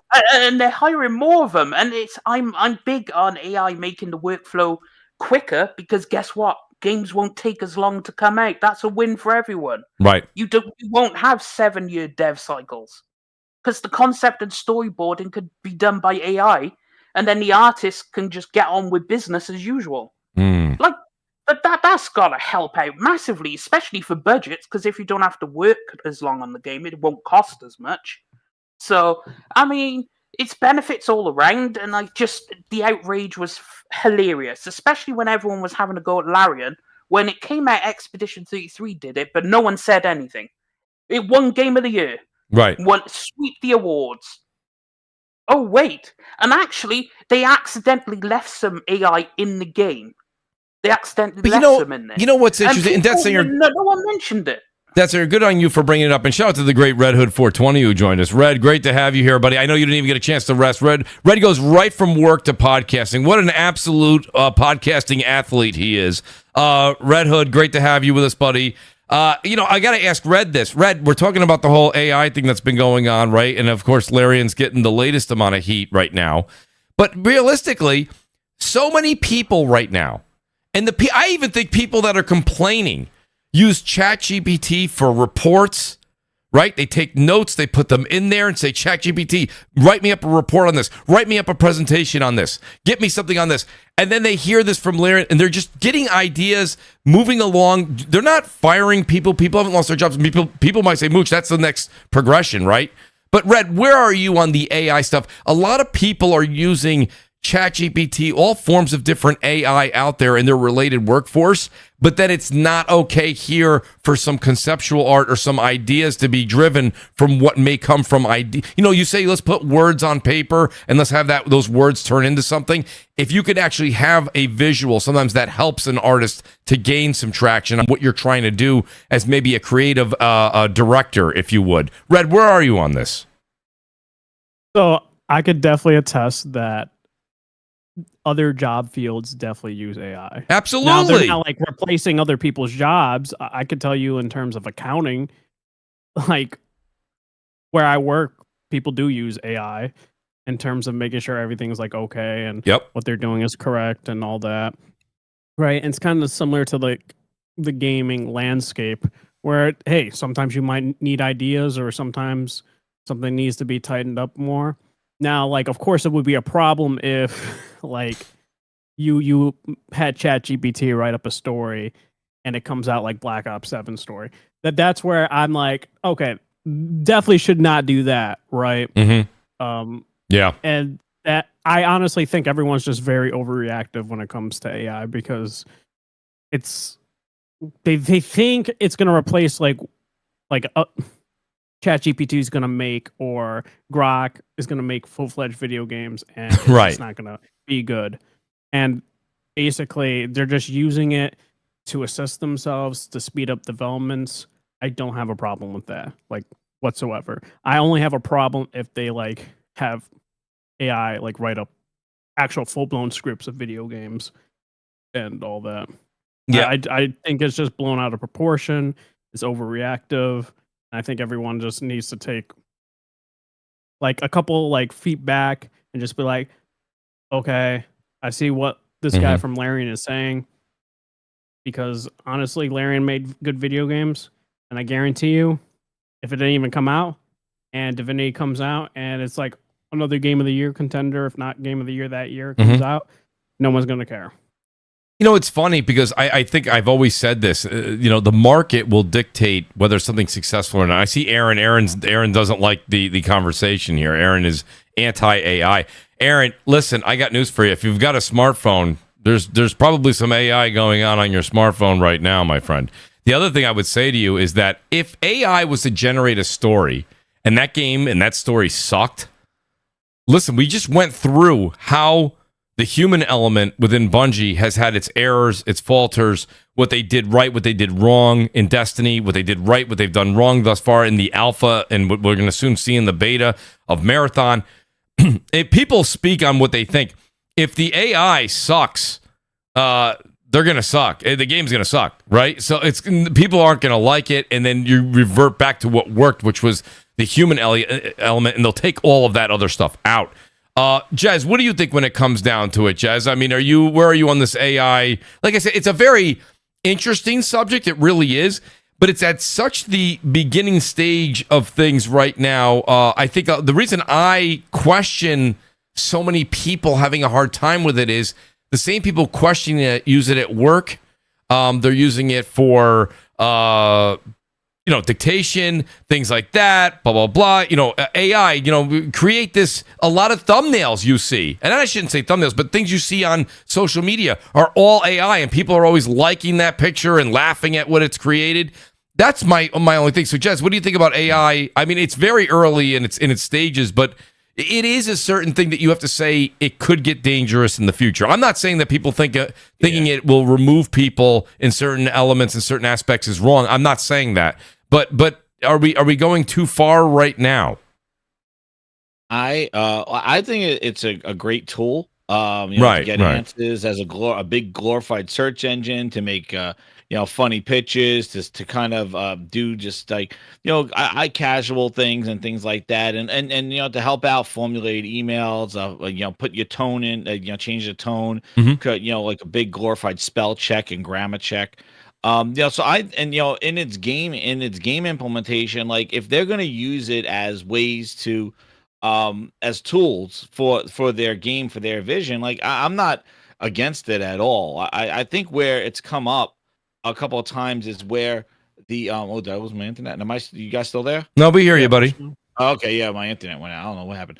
But yeah, like I think where people were kind of calling it out is when it kind of like how the sausage is made, like you kind of see it like up front, like for like, oh yeah, here are your new logos, like here's your new emblems and stuff, and they were AI generated, and people like, oh, like these weren't like built for me. I think it was some of the things in Call of Duty where they were using like AI generated tiles and stuff like that. I think that's where people are sort of like, hey, if we could see it being like if it's that then maybe it does rub people the wrong way. Yeah. You're not getting you go into I was using the Mooch analogy. You go into a restaurant and you think you're getting a handmade meal, and meanwhile it's a frozen dinner that they microwave. Right, exactly. Yeah, but great example. But when you have that, they're asking the same price for it, right? Yeah, but when you have that frozen meal, Jez, you're gonna go, this meal sucked. Well, that's the thing. Like, and that's where I think. But I think too, people are a little. I think the prices of everything, people got very price sensitive. Yeah. And everything seems to be like the same thing goes for like how physical and digital. Like, hey, you don't need cost saving. We're not going to put it in the physical boxes and it's going to go right to you. We never saw that cost. The games are getting more and more expensive. Like, we never saw that cost savings was not passed on to us. Right. And people think like, oh, now AI is just going to make these games and these devs, it's going to be easier for them. It's not going to have all these crunching and all this other stuff and need the manpower. Is that reduced headcount and stuff going to be in a a cheaper game for us? Or is it going to be, oh no, here's still the $100 game, cost of development is going up, but meanwhile you're using all AI? And I think that's where the fear is of like, you're going to use less people, less artists and stuff. You're just going to have a computer generating the content, but you're going to keep saying, oh, the cost of development keeps going up and we're going to pay more for less. Yeah. And I think that's where, we're concerned as consumers when we hear about AI building games or AI being used, that it may be like, oh, wait a second. Like, I don't mind it being as a tool and making people more efficient and all that other stuff, and to use it, because I do think it has great use cases, or even to stimulate, an artist on like, what to do and how to put things together, and fine. I just think like everybody's kind of jumping the gun in the sense like, who's using AI? Who's using Yeah, how dare you? How dare you? How dare you use it? Because I think consumers are afraid that, we're going to get more like higher, we're going to pay the same amount of money for less of a game. And that's always been the fear, it's like, it's always been the fear about these games. Like, you see the prices of everything going up, and it's like, are we going to pay more and get less? Yeah. Yeah. And you're right. The AI, if the games are crap, and I think for AI, my opinion is that I think they're going to be AI created games. I think that's where these Netflixes and Googles and Amazons and stuff, they're going to have these tools based off of whatever AI interface, a ChatGPT, their own Gemini, or whatever like that. And they're going to have people make games. Like, we're going to have like people just like making games from like, I want to do this, I want to do that.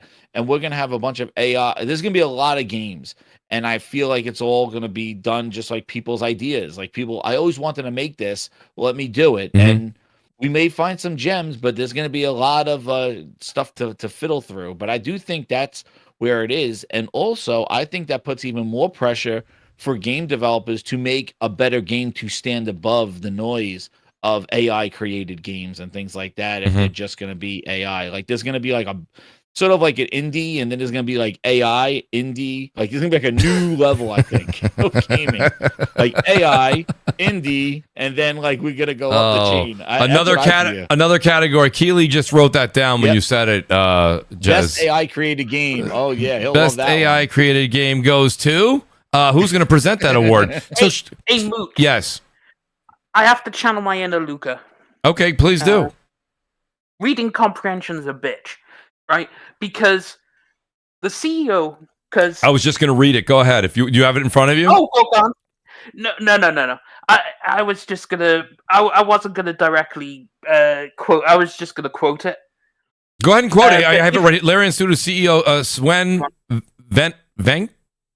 Vench, I don't know how you say his last name. He said, I didn't say we use it to develop concept art. The artists do that. We use AI tools to explore references, just like we use Google and art books. He goes on, but go ahead.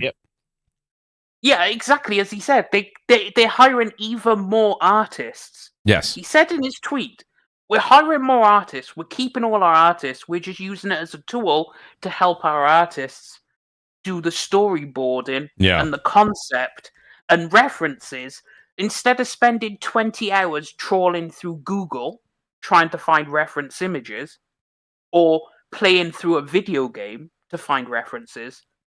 1 hour in an AI generator can get you references, and then you could go about your job. So you just saved the hours. So as a tool, and he said that's all they're using it for. They're literally just that little edge case. That's all they use in AI for. And he said it explicitly, but people evidently can't read. And that's where I said reading comprehension's a bitch. It's been such a... People can't read. It's been such a polarizing thing. I see so many people taking a side on this. Wooly, what do you think about this situation? And don't feel like you have to follow the narrative. I mean, do you feel the sentiments of the way the panel feels, where I think everybody in the panel feels that they do not want people to be replaced, period. That's not even a... But if they're using it as reference, the same way that the gentleman was saying, the CEO of Larian, and he was saying the same way we use Google, the same way that we use art books to get inspiration, we're using that for inspiration. Wooly, is there a problem as we currently stand? I think a lot of people are forecasting here, and I'm not saying that's a bad thing, but it's a bit extreme at the moment.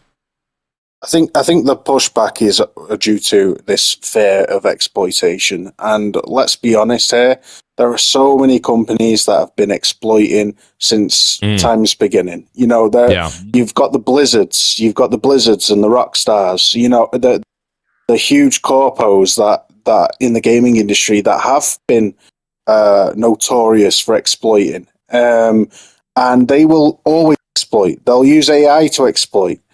But there are studios that don't exploit, and there are studios that use the tools, they use the milk of the nation, so to speak. They use the best tech, and they give that tech to the devs to create, and it speeds up development, as said.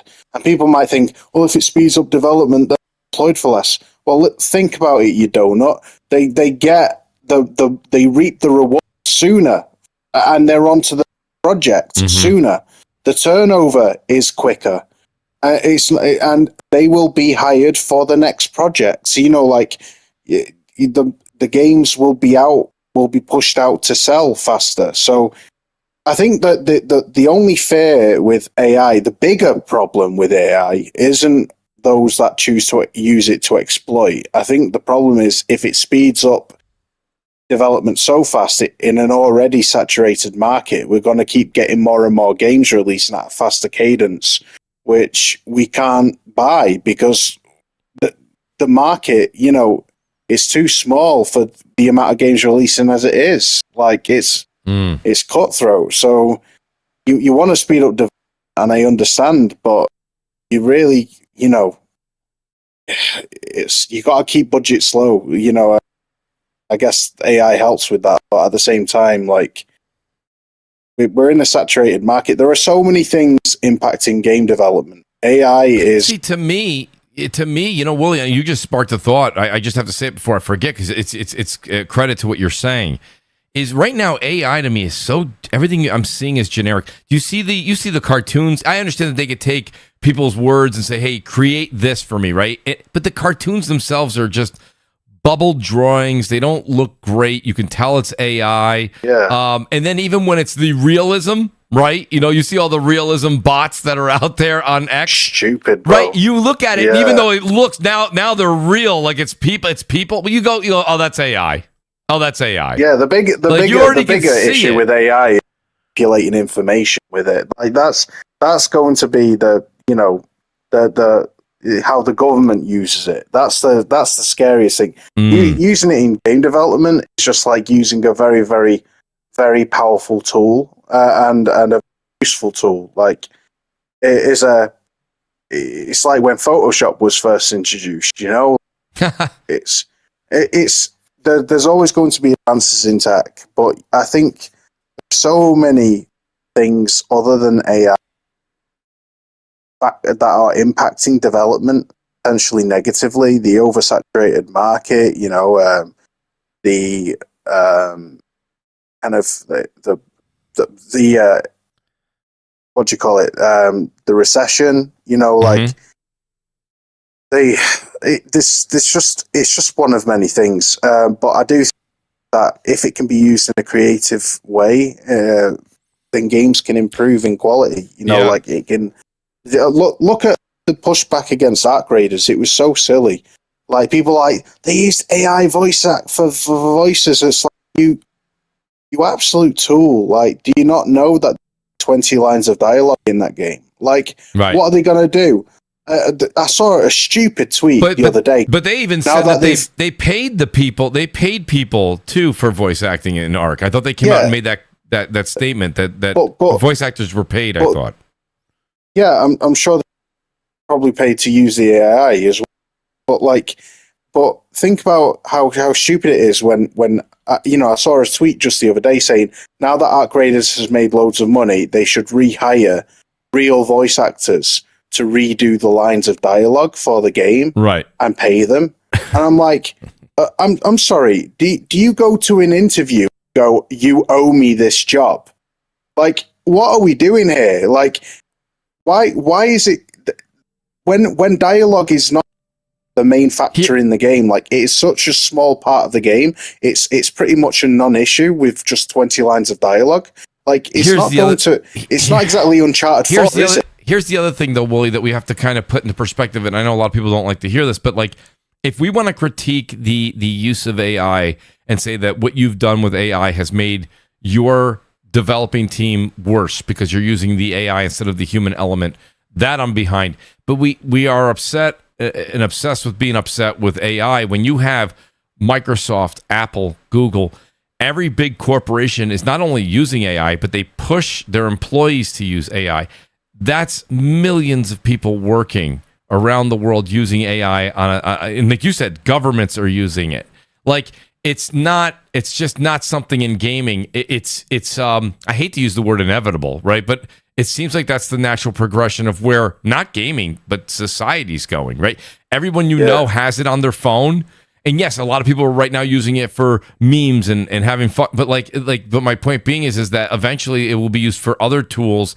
Hopefully, we all hope, right, for the better of whatever, whether it be entertainment or work or health or anything. You know what I mean? To start to make things better for all of us. That's the hope. And not to mention in video games, like, you know, imagine squad mates and teammates. They're already looking into this. Game developments are looking into AI squad mates actually utilizing real AI to give a more immersive experience and feedback loop for the player. And I'm like, that's awesome. That's exactly what we want. Imagine a game where you're interacting with what feels like real people. You know, like, it's just awesome. And that's something that can't be hard-coded by developers. They can't do that. You know, is procedural generation, why wasn't that pushed back?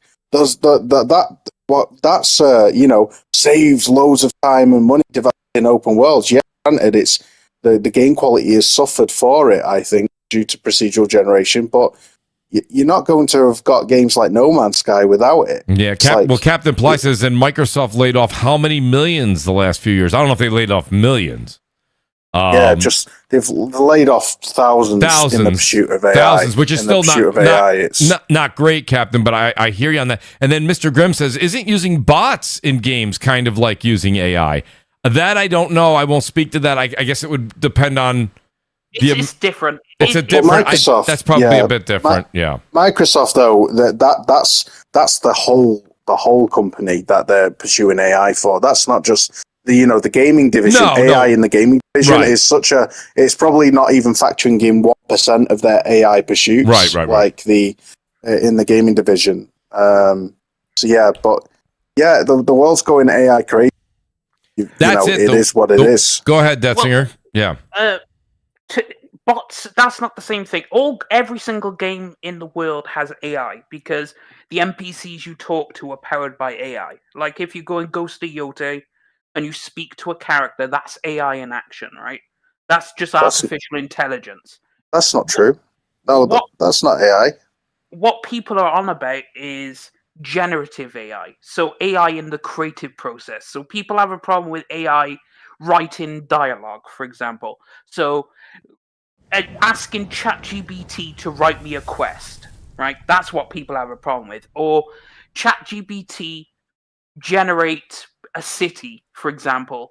It's the creative process people have a problem with because all games have AI at some point because that's how NPCs go about their business. Like if they didn't have any AI, they'd just be static people just stood there doing nothing. I think you mean code, mate. I think you're referring to code there. Well, it's still AI because they need to be able to walk around. It's coded, but artificial intelligence exists in most games. But it's the generative AI because there's AI, then there's generative AI, and generative AI is the make me a meme of a PlayStation 5 landing on the moon and blowing up, right? That's generative AI. Whereas I need an MMO NPC to go do this or do that. So bots, for example, in a multiplayer game, that's AI, right? Because that is trying to do what a player does. And if you've ever played against bots in a game, you know it's diabolically trash. So, bots, it was funny. Somebody had originally, and I don't think this is true, but someone was saying that the Arc in Arc Raiders, were AI, and I was like, I don't know if they came out and said that. I don't know if that was said. But yeah, you're saying that they are. If it's AI, it's learning from, right? It's a continuously learning situation versus just clicking on a NPC and then it just goes to the next task. That's a bit different. All non-player characters use AI. It could be simple scripted behaviors to advanced realistic interactions. Right. So, like modern games now, obviously they have like dynamic dialogue, learning from players' actions. So, like in a quest, if you made, like, for example, RPGs, if you made a choice, right, the NPC will react to what your choice was. So if you decided to blow logic up, AI. Yes, logic AI. Logic, So depending on your choices, the NPC will react differently instead of being a static. It doesn't matter what you did. So obviously, but now obviously people are worried about generative AI, which is taking away people's jobs. Normal AI isn't taking away your job. The OA kind of agrees. He says you can't go scorched earth because if a studio like Embark goes down due to backlash, not only voice actors won't be hired, but everyone else is fired. It's a delicate balance. The OA actually making great sense on that right there. It really is true. I agree with that sense because I know Amazon has been doing this with Prime Video. Dev Singer probably has heard about this too, where Amazon doesn't want to pay for certain licenses for like English dubbed, so they use like AI, and it sounds really, really bad. That's awful. Well, here's a topic that kind of runs. It doesn't run parallel necessarily. It used to be. This used to get everybody, and now everybody's upset again today. I don't know if it'll hold for a full week, but we'll see. Shout out to what do you got? The Naughty Dog developer. I don't know who said it. I don't know if it was the creative director or who it was. Orders employees overtime to get production back on track. So, Jez, I know you used to hear Mooch ramble about this back in the day. Crunch is back over at Naughty Dog, apparently. Right? Crunch over brunch. And I, listen, this is something where this gets brought up in the gaming community and a lot of people get upset about it, but it happens in almost every field of work across the world. Jez, what do you think? Are you really upset about what you're hearing at Naughty Dog to get these guys and get things on track as far as schedule goes? Well, I thought like this came up before with them, and Neil Druckmann says, "Yeah, I'm not doing it anymore," or something like that. Right, so, like, right. Well, for me, as a customer, get the goddamn game out. Like, come on, the generation is going to be coming over soon. That's Let's right. go. Let's get this game. Well, that's where people are giving them. They're giving them less slack because they're saying, Naughty Dog, here we are. We're going into the 5th, 6th year of this console generation, and we haven't seen anything from your studio yet. So you've had time. So now, why do you need to crunch or work overtime when you've had all this time? So. Is your leniency with them this time, Jez? And I'm going to ask the rest of the panel a little shorter this time, where you're not going to give them quite that long of a leash to be able to say, hey, you guys have more time. No, we're going to say, no, why don't you have this product ready? You've had plenty of time. Well, they said that like he needed to get a demo for Sony. And I listen, the thing is like, I think that this game is going to be, and I don't know where I was saying it. I said it somewhere, or maybe I didn't. But like this game is gonna fall into like Sony's already talking PlayStation 6 tech, and everybody seems to be talking about next generation already. And this game is not slated for next year. It's probably the next Is it going to be 2027? Yeah, like right. Is this gonna? And again, if they start showing PlayStation 6 games, if they do have any, or people, and you look at this, like this game is gonna be a transitional game. Like, is that what they're trying to do with this? I think it's crazy that that they're taking it's been so long. And guess what? Neil Druckmann been making friggin' TV shows. He wants to be in Hollywood.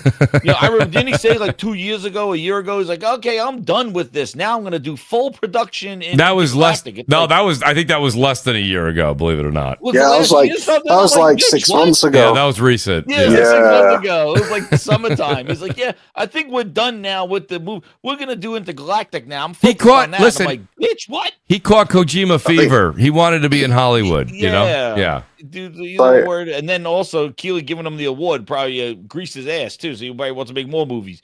You know, I just think Possibly. like, yeah. He's like season 2 won. Holy shit! The dude was like, they need to get this stuff moving. I know they make incredible games. I don't, I think this whole crunch thing though, Jason Schreier, the coming around the studio, watches for this stuff. He loves this crunch. He's right outside. He's outside of every studio's window. It's amazing. Oh yeah, he smells the crunch. He can hear crunch. Yeah.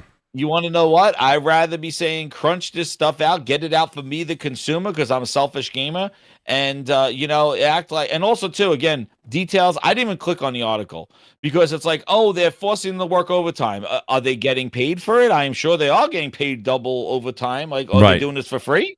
Right. Because those are the little caveats that they'll leave out. Like, they're forced to work overtime. It's like, I'm sure they're getting time and a half. Probably, like, if it's free, then that's some horse shit. And they need to contact the social services or whatever the hell they have to talk, HR about that shit. But like, if they're like, oh, they're forced to work overtime and get paid a time and a half, it's like, maybe they want it this time of year. I don't know. But the thing is that, let's go. Like, let's get this stuff out. And if it's Neil Druckmann prancing around Hollywood that's causing the studio to have to crunch, then that's some horse shit. Yes. If he's running around prancing around, leaving it to the backup dude to get it, and he comes back going, oh man, this is not where I want it. I wanted this. It's like, well, you have been in Hollywood getting glazed. Right. Now you come back. If that's happening, then that's some horse shit I'll get to call out. But if that's, I don't know the situation. Everybody works differently too. I ask a lot of people on the show. I'll ask the panel this. I'll ask you guys listening in the chat now and later. Think about your days, whether it be in high school project, a college project, a college exam, maybe your work group. You ever have that deadline, and the week before or 2 weeks before, you do your version of crunch, right? You're pulling all-nighters. Right, I was going to say, Mooch. It's almost as if deadlines. Right, I was going to say, Mooch. It's almost as if deadline. Like there's, like you said, it's in every single sector of. It is. So to sit business. Here and say, how can you direct people to work overtime? And I use the word crunch. They avoided that word in this case. They're calling overtime, which of course is crunch. I think crunch is worse, to be honest. Mandatory overtime tells me in the corporate world that these guys are getting, they're going to get paid. Maybe they're going to get time and a half. Maybe they're going to get something else. Crunch sometimes means your salary, and you're just going to work an extra 5 hours, and you're getting paid what you were going to get paid if you left 5 hours ago. You can look at it both ways, right? So this is mandatory overtime. Mandatory overtime is completely different than necessarily crunch, right? So we have to kind of and it was for differentiate for Sony, which means that terms. Sony's on that ass, which as they should be. Right. You know what I mean? Like, it's also for a demo for Sony because Sony's coming to make sure that that's right is ready. So I like that. Get on that ass. So like, make that good because make sure we're not coming over here and giving you brunches and lunch. And, right. Oh, let's go take a break, everybody. No, it's not like that crap ready for us. It's not like when Phil went to go visit. What was that studio that's no longer a studio anymore? The Dream Team studio. Exactly. That's what I've turned my computer on. Exactly. It's like the honkmobile. Yeah, they were over there. He's like, "This. Wait till you see. Bring the coffee. Wait till you see the game that these guys are working on." Meanwhile, I don't know what he was looking at on that screen, but nonetheless, it's not there. I'm extra excited about projects we haven't seen. Not hands on. Those are funny. Not to bring this to the Xbox stuff, but they had their whole list of next year games, and State of Decay 3, which Phil said he played like 2 years ago. It's still not on that list. It's great. It's great. I mean, to be fair, State of Decay 3 though, I want them to cook because they're cooking, dude. It's gonna come out. They're cooking. Unfortunately, they are cooked. No. That's crazy. No. They're cooking, and I want them. No, they're cooking, and I want them to take as long as they have to make sure. I don't think Microsoft is going to be. I think because 84 years later. Wait, hold up. Def, I gotta know, how long has it been since they put out a game? It's been a minute. 2018. Yeah, Holy. 2017. They put it out. They put out State of Decay 2 when they announced that Phil Spencer bought all those studios. The initiative was created when K2 released. State of Decay 2 release date was May 22nd, 2018. Yeah, 2018, and that's when they bought the studios. I was gonna say 'cause Next year will be 8 years. the thing is, I need them to take long. It's the same way I want In Exile to take as long as they need for Clockwork Revolution, because I know they've shown some stuff, and they've shown some stuff of State of Decay 3. They showed a lot of showed that some game. That fun- game should be ready. Well, like, no, but I Jeff, think that's when- 2027. Yeah, What but- do you think though? Like, let's say the game comes out, like, let's say 2027. hypothetically. Let's say it comes out 2028 and it's just an average game. Like, do you think that's a miss, or do you think like That is a miss. Yes, okay? because Curious. the first one was made on a shoestring budget. The second one, you could tell they fucked up, but they corrected it. Yeah. But Microsoft still didn't buy them yet. Now they're no longer independent. I want to see them take as long as they need to put out a really good game, because the foundation of State of Decay is really fucking good.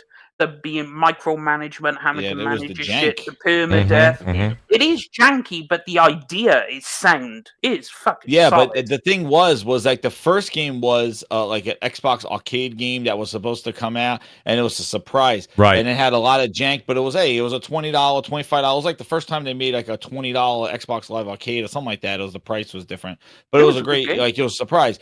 But then they spent all that time to make the second one, and then they still had the jank from the Yeah. first one. It felt Remember, right. Well, remember the well- radius? Like, you couldn't leave your friends. Like, you had to stay within the but radius. to be Yes. fair, that wasn't their fault. That was the console's fault being not powerful enough. Because obviously, man. Because Anyway, it's not Yeah. around. But anyway, the thing is that I appreciate that Sony's on their ass to get this That's thing right. out, because yes, it's about damn time. Where's my Lizzo?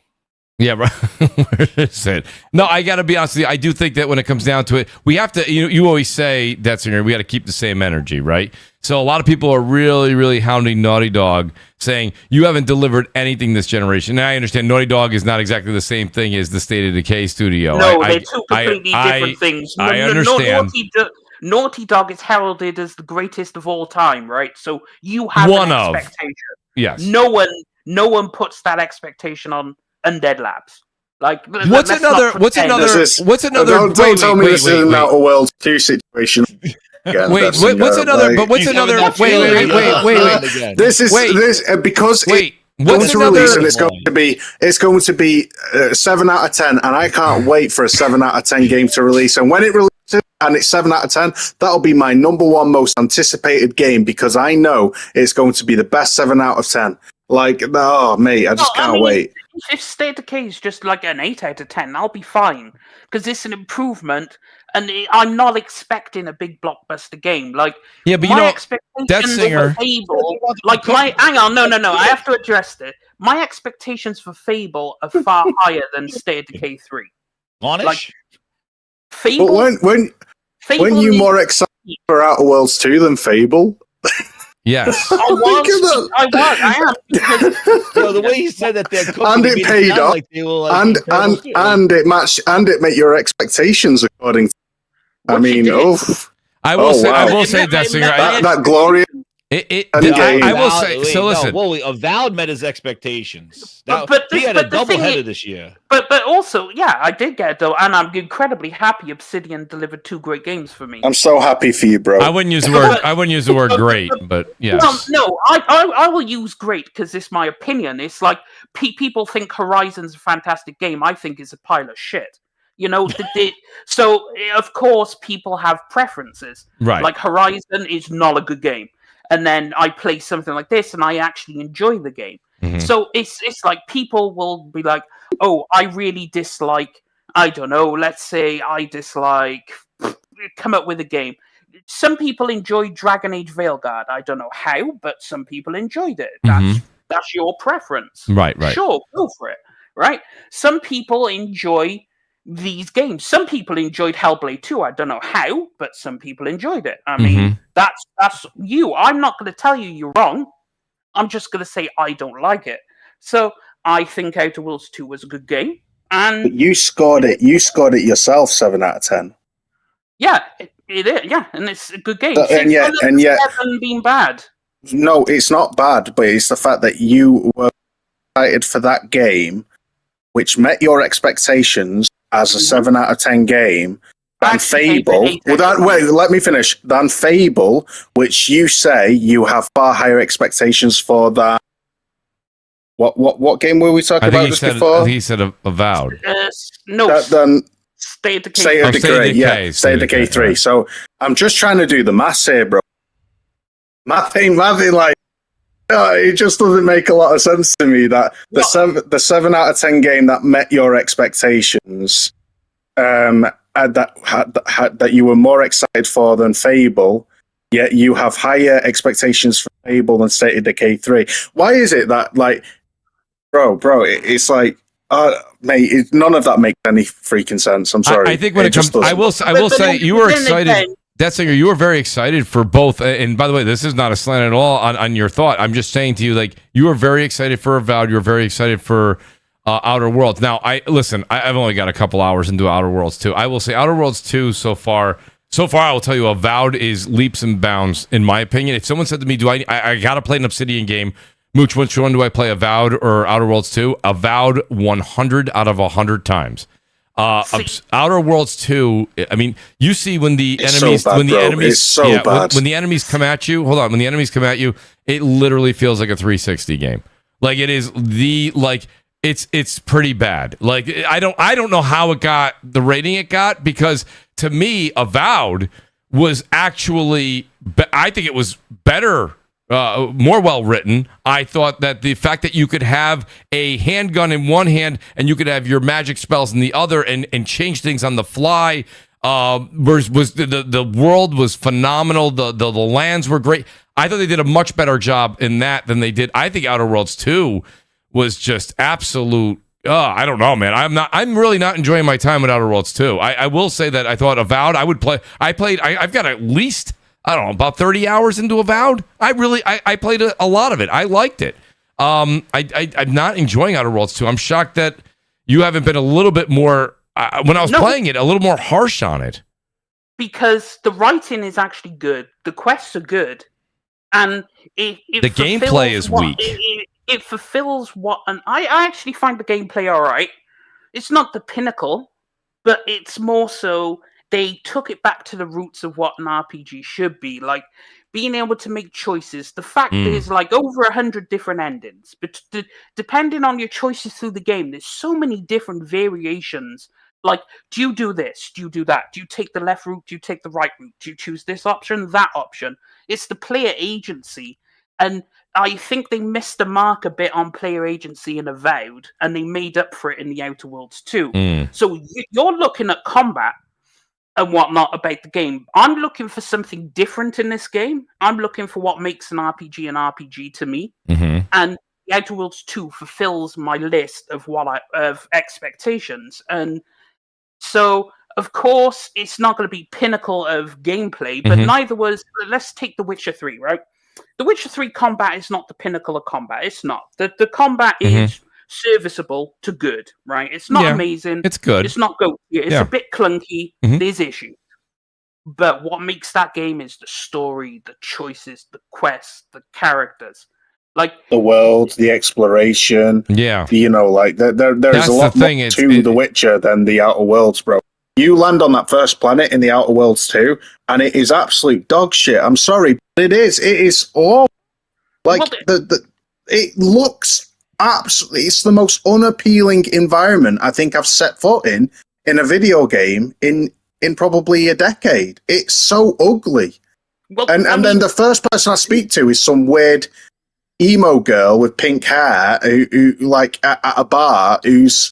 Like, there's nothing immersive about this game, and you say the writing's good, but it all just seems very like it's trying too hard to be quirky and funny, and it's that typical boardroom humor. If you liked it, Destiny, like you said, that's your opinion, and there's no changing your mind on that. I'm not trying to. I'm gonna say this. I do think you guys are going a little too hard on Outer Worlds 2. I do think there was definitely improvements from the first to the second one. Well, you should hope so. It's a sequel. In terms of choices, in terms of everything. Because, like, it's an RPG at the end of the day, right? So games like Fallout New Vegas, Mhm. games like from older like Obsidian titles, Mhm. like kind of going the same like tangent. I think Outer Worlds 2 is way better than Avowed, like by far.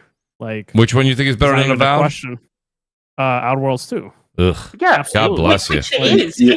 Yikes. Redhood's That correct. game is. I honestly think Outer Worlds 2. And again, it's not fair to play 2-3 hours of a game and be like it's the worst. But I'll be honest with you, man. That's a tough play. That is a tough play. It's just Because my thing is like if you don't like Outer Worlds 2, I don't think you'll like if you go back and play Fallout New Vegas, I don't think you'll like New Vegas. that's I fair. love New That's Vegas. maybe. I absolutely that's adored fair. New That Vegas. means I think you should like Outer Worlds 2. So there might Yeah. be some sort of disconnect. Yeah, I don't. Yeah, I think, well, Vegas was kind of, at the very least, on par with like the leading games of that time, like in terms of technical, right. in terms, I was gonna say, and also having multiple choice and dialogue was a novelty back then. I was just going to say in a you have 3D to look. game. Yeah, you're Red. I see where you're going with that, Red. But it's slightly unfair to do that because when New Vegas came out, that was that era, that time. That was something that may have been a wow factor because a lot of that wasn't done in gaming back then with the choices and the rhetoric and the dialogue. That wasn't in a lot of games. But now, wait. I do think we had revisionist history when it comes to New Vegas because I remember a lot of people at that point liked Fallout 3 way more than New Vegas. And What? New Vegas was a way better RPG. Yes, even like critical reception, people had Fallout 3. Like look at Metacritic if I remember correctly. And it outscored New Vegas, even though New Vegas had better writing, had better choices, had better RPG mechanics. But a lot of fans back then. Yeah, I remember that. Yeah, I remember Fallout that. 3 way more than New Vegas, and now everybody's coming back. Well, don't forget though. So New Red, Vegas is, Red, like, amazing. Red. Remember to put all the chips on the table. So I remember that as well. So you are stating a truth. But the thing is the reason that was there is you have your Bethesda, and I use this word lightly, fanboys, right? So you have Bethesda at that time versus Obsidian. Now they're colleagues. Before they were competitors. Yeah. And so you have a situation where you had people that loved Fallout 3 because it was Todd Howard, it was Bethesda, right? So you're getting a lot of that hate that you're talking about, even though you're right with what you were saying, that I think the mechanics, that were better on New Vegas. But the reason you got that pushback was because it was against, the almighty Todd. So it was like that's I think where you were seeing some of that pushback. But now that we're able to talk about Monday Morning Quarterback and go back and look at it again, apples to apples, it's not fair also to say that like if you like New Vegas, you have to like, or you should like. I think there's a Outer decent Worlds. amount of overlap. There is. I think there's a decent amount of overlap. All I know is I've spent about I just don't think it 9 to progressed 10 well. hours in Outer Worlds 2, and everything about it is so underwhelming. Like the creatures that fire acid balls at you, it's like I swear they're using laser targeting. Like it didn't look projectile dated. based. It didn't look dated. It felt dated. Like that's where I'm at right now. I'm going to keep going through it. It'll be a slow burn. I don't mind. They're not going to. You'll need to 100% it for me. I'm sure that Singer will, but like that's fine. And that's fine. And this isn't this is that portion of the show where Singer, this is your life. We're not going to do that. Shout out to the great Babor. He says Singer wants to LARP while sitting in front of a monitor and keyboard. Oh, come on. Babor, will you leave Singer alone? He goes, I love a beautiful story told as I experienced it with a character. He says Horizon Zero Dawn game of the year. Hey man, Babor, man, don't be hating on LARPers, man. That's Those right. conventions There you go, Red. like events and outings, bro. There you go, Red. It's like key. I'm dead serious. Yeah, I We have know like you are. A thing called the Renaissance Festival, and you'd be seeing everybody going in with their costumes, medieval. You had some person dressed up as Geralt there. I was in my regular like sweatshirt and jeans and stuff like that, and they get into it, and it's a lot of people. So a lot of people be LARPing. The thing If is, you want an actual amazing G that you probably play Divinity Original Sin 2. The PS5 version is just released for free if you own the PS4 version. It has one of the best soundtracks ever made for a video game. It has an incredible story, incredible gameplay. Which one? On the same depth level of Baldur's Gate 3. Divinity Original Sin 2. Oh, Divinity. Okay. It's as deep as Baldur's Gate 3 in so many ways. It's just incredible. And you really should play it. But the thing is, to the point of New Vegas, people think it's novel revisionist history because you have to go back to the early days of RPGs, and that's why I like the Outer Worlds, because it reminds me of like Deus Ex, 2000 vintage, peach of a game, Pinnacle. You have Knights of the Old Republic, 2003. You have Morrowind, 2002. You have Neverwinter Nights, 2002 again. Jade Empire, World of Warcraft, The Witcher, the original Witcher, the original Mass but Effect. they're all PC. They were sold. I'm talking about the mainstream market that was introduced to the novelty that Fallout 3, the novelty of freedom that Fallout 3 and Fallout New Vegas provided. That was still a novelty. But those games like Deus, they weren't open. You know, they weren't open world. So there was a novelty there. Like think back in that era. If it's like saying if Outer Worlds 2 barely does anything different or better than New Vegas 20 years on or 15 years on, that's a problem. Like I'd say that New Vegas's world is even more interesting than what I've experienced so far in Outer Worlds 2. So like there's a stagnation there. That's the issue here is the stagnate is what Nib was saying a few weeks ago. I'm not seeing any progress here. Like we've done this, we've been there, we've done this. So let me ask you on your laurels. let's go down a real quick list here. Shout out to Glinster for the super chat. He says favorite Bethesda game. I'll go right in order. Jazz, favorite Bethesda game. Elder Scrolls. I knew that was coming. I mean, which Elder Scrolls? Yeah. Which one? Oh, I mean Oblivion. I'm sorry. Okay, there you go. Okay, how about you, Death Singer? My favorite Bethesda game? Ooh, that would have to. I'd say Morrowind. Yeah, same. You got my answer there. Okay, Wooly? Prey. Did you say Prey? Yeah, Prey. Prey was great. Prey was does First Prey, right? Prey Where does you get the first. But I'd say Skyrim and that I loved. Was a cool second. I loved them so much. But Elder Scrolls better than the Fallouts. But the remake left a bitter taste in my mouth, mate. Never revisit your heroes. Yeah, well, that's why when you said that one that's on PS5 right now, and I was like, well, be careful because it was something that you love, but you never know. You know, the OG Oblivion. The OG Oblivion. I remember just no life in that on 360, and then I got it for PS3 as well. And let me ask you guys. This is a kind of a story that runs parallel to this too. It doesn't mean you have to, finish what you're thinking. But so Starfield 2.0, right? Okay, we're talking about Bethesda. Starfield 2.0 launching on PS5 and Switch 2 in 2026. Okay, massive upgrades. The word on the street is that there's going to be a lot of the cut scenes, or pardon me, the loading screens are going to be either reduced as far as time or removed entirely. A bunch of other great quality of life things in the game. Here's the thing. 2026. Do we have to even say it? 2026 is stacked.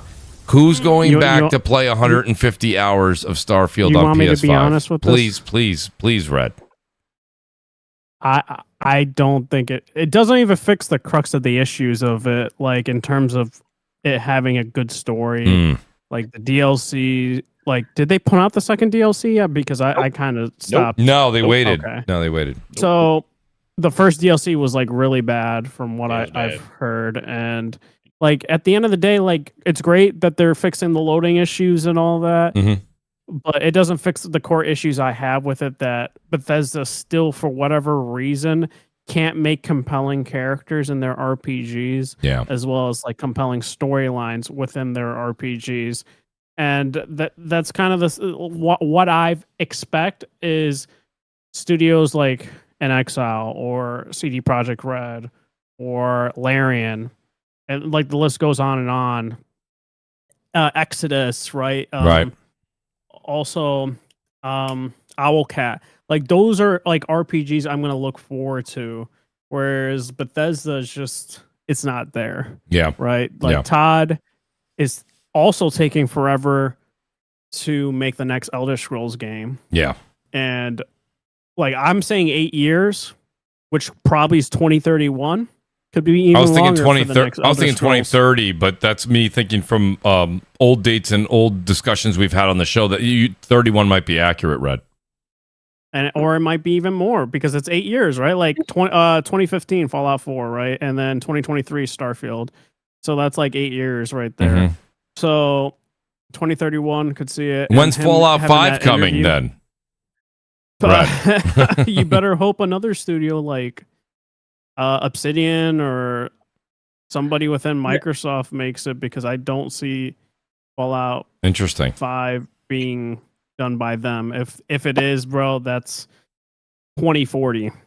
If anything, to add to Red Hood's point, I think they are making a New Vegas too, and I think it's because that one guy returned to Obsidian. He just recently joined back. He went from semi-retirement to join, and it's like, why would you come back now? And he's working on a secret project that is apart from other things at Obsidian. Wait. Who is the guy? Like, is he the He did the original New Vegas. What's his okay. name? Tim. Wait. Wait, Is he? Does he do YouTube videos? Is yes, that the he one does who I'm YouTube thinking? videos. Yes, yeah, and he went into semi-retirement to do his YouTube channel. Because then I thought he did the original Fallout games, or am I bugging? He did do the original Fallout games. Yes. Okay, so this is who I thought, because he also got invited to the Fallout show, if I remember correctly. Yeah, or he saw did. early screenings of the show. And the thing is, he's rejoined Obsidian, and the fact that he's rejoined Obsidian now leads me to believe that they're probably working on a New Vegas 2, and it's going to be his project, because he is intimately familiar with Fallout, because he worked on the originals, he worked on New Vegas, he knows And then where season he's 2 going. is in New Vegas, right? Yeah. So also, like, and Todd was trying to say, like, the next game is like in tangent with the show, right? Or something along the lines of that. So I mean, that could make sense of New Vegas too. Exactly, and that's why I think they're going to do it, because the problem with Elder Scrolls is they take forever to make their games, main Bethesda. So Elder Scrolls 6 will take 20 years, and it's still going to be on that dogshit creation engine. For whatever reason, they refuse to retire it. Whatever, that's a whole list of issues. But they were never going to make New Vegas 2 anyway. So it's gonna be interesting, and I'm sorry to tell you, but Bethesda's gonna be a one-trick pony from now on. Oof. You know what? I don't think you're wrong, Death Singer. The thing is, Todd Howard, I think, has run its course, and I don't think you're gonna get much more out of No, it. he was good at his, like, back in Morrowind days, but like after that, like, Let me ask you guys a question. What do you guys think about this? What do you guys think about Fallout 76 right now? I don't play it, so I can't tell you. Yeah, I don't. Chaz is like, huh? I like the TV What? show. Yeah, I mean, the TV show is good. The show's good. Yes, it is. No, I was just Yeah, curious yeah, if you guys had gone back to revisit it, because that's another game where they've in air quotes fixed. You know what I mean? They fixed the problems that they had at launch, and I just don't know if there's still an audience there, because they're still supporting it. You know, they're still supporting it. I mean, I guess they're making money, so That's right. That's what I'm They're saying. adding the content from the TV show. Mhm. They're doing. Yeah, Smart move. they are. They are. All right, so let me ask you. Go ahead, Dessinger, if you got a point. Go ahead. I was just gonna say, to Red Hood, it's Tim Kaine, the Fallout co-creator. yes. Oh, okay. Yeah. That And he returned this year, and he said he's working on something new but can't reveal details because NDA, because he returned to full-time employment. But he because he was working as a contractor, because he co-directed The Outer Worlds, the first one. So obviously he's now doing that. Now obviously people could guess, but I'm assuming because he come back, New Vegas 2 is happening at some point. I think that's what's happening. So shout out to Babor. Also, if you remember, go ahead. I said the news about the Tim Stewart now oversees all of ZeniMax. Yep. He's the financial guy. The financial guy's looking at ZeniMax I now. don't know Like, about yeah. his gaming expertise. Well, that goes back, now all their Jez. gaming. That goes back to what we were saying with Sony going and saying, "Hey, listen, we're going to come and see this game." That's why Neil's like, "Guess what we're doing? Overtime, right?" So now you have Todd this. Howard Now you got Stewart. Stewart's game. walking in there, being like, "Hey guys, 8 years for a game, huh?" Not Yeah, we not fired anymore. The coffee guy. Booty's not coming back anymore. Not anymore. So let's see. This is going to be a completely different corporate hangout. Yeah. This is not. Instead of having brunch, I think Tim Stewart's just going to bring muffins. Right? So shout out to Babor. It'll be a day-old muffin. I'm going to need the you. ones from the clearance bin. Yeah, exactly. Yeah, they were on the end of the aisle. They're Entenmann's. Yeah, they were throwing these away. I brought over some muffins. Is that an Entenmann's coffee cake? It is. It is. From last year on clearance. Don't look at the expiration date. Well, I was gonna say, so Babor here. Maybe you guys can help me with this. Shout out to Babor. Babor, I always wonder how are you? I don't know if you're doing this in voice dictation or what. He says, "Are you really saying?" Which, by the way, I don't know why this is coming up now. We haven't talked about Expedition 33. That was 2 topics ago, Babor. He says, "Are you really saying Expedition 33 has a track that hits like BBS remix by the president or the beginning -69 undeserved awards by PC reviewers?" Dessinger, can you translate? You have what? Yeah, I don't. With that statement, I don't know. Hey, listen. If you don't understand, all you gotta say is, "Hey, man, that's cool." Well, I mean, I don't know. Actually, no. I should go back to the meme. I'm happy for you, or sorry that happened. I don't know. No, shout out to Babor. Babor's he's always here every week. So shout out to Babor. Babor, I don't know what you're asking there. I'd like to ask the question to the panel. If you could just even put it in the chat. Let me know what you meant by that. I'll try to read it again. I don't quite get the question. But all right, so let me go. Let's go on to this real quick. I want to talk about the Game Awards a bit. Not necessarily sitting there just talking about the winner and this and that. We've discussed that. I kind of want to go over some of the highlights and I want to think of what do you guys think?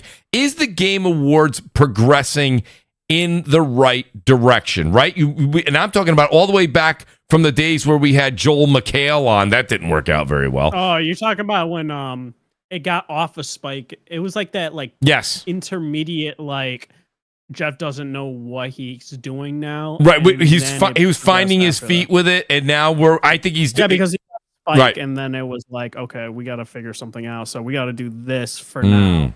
Which he looked so mad during that whole thing. He was very upset. Well, Joel McHale's basically, he was taking, and maybe it was just supposed to be dry humor, but he was taking jabs at video games during a video game award.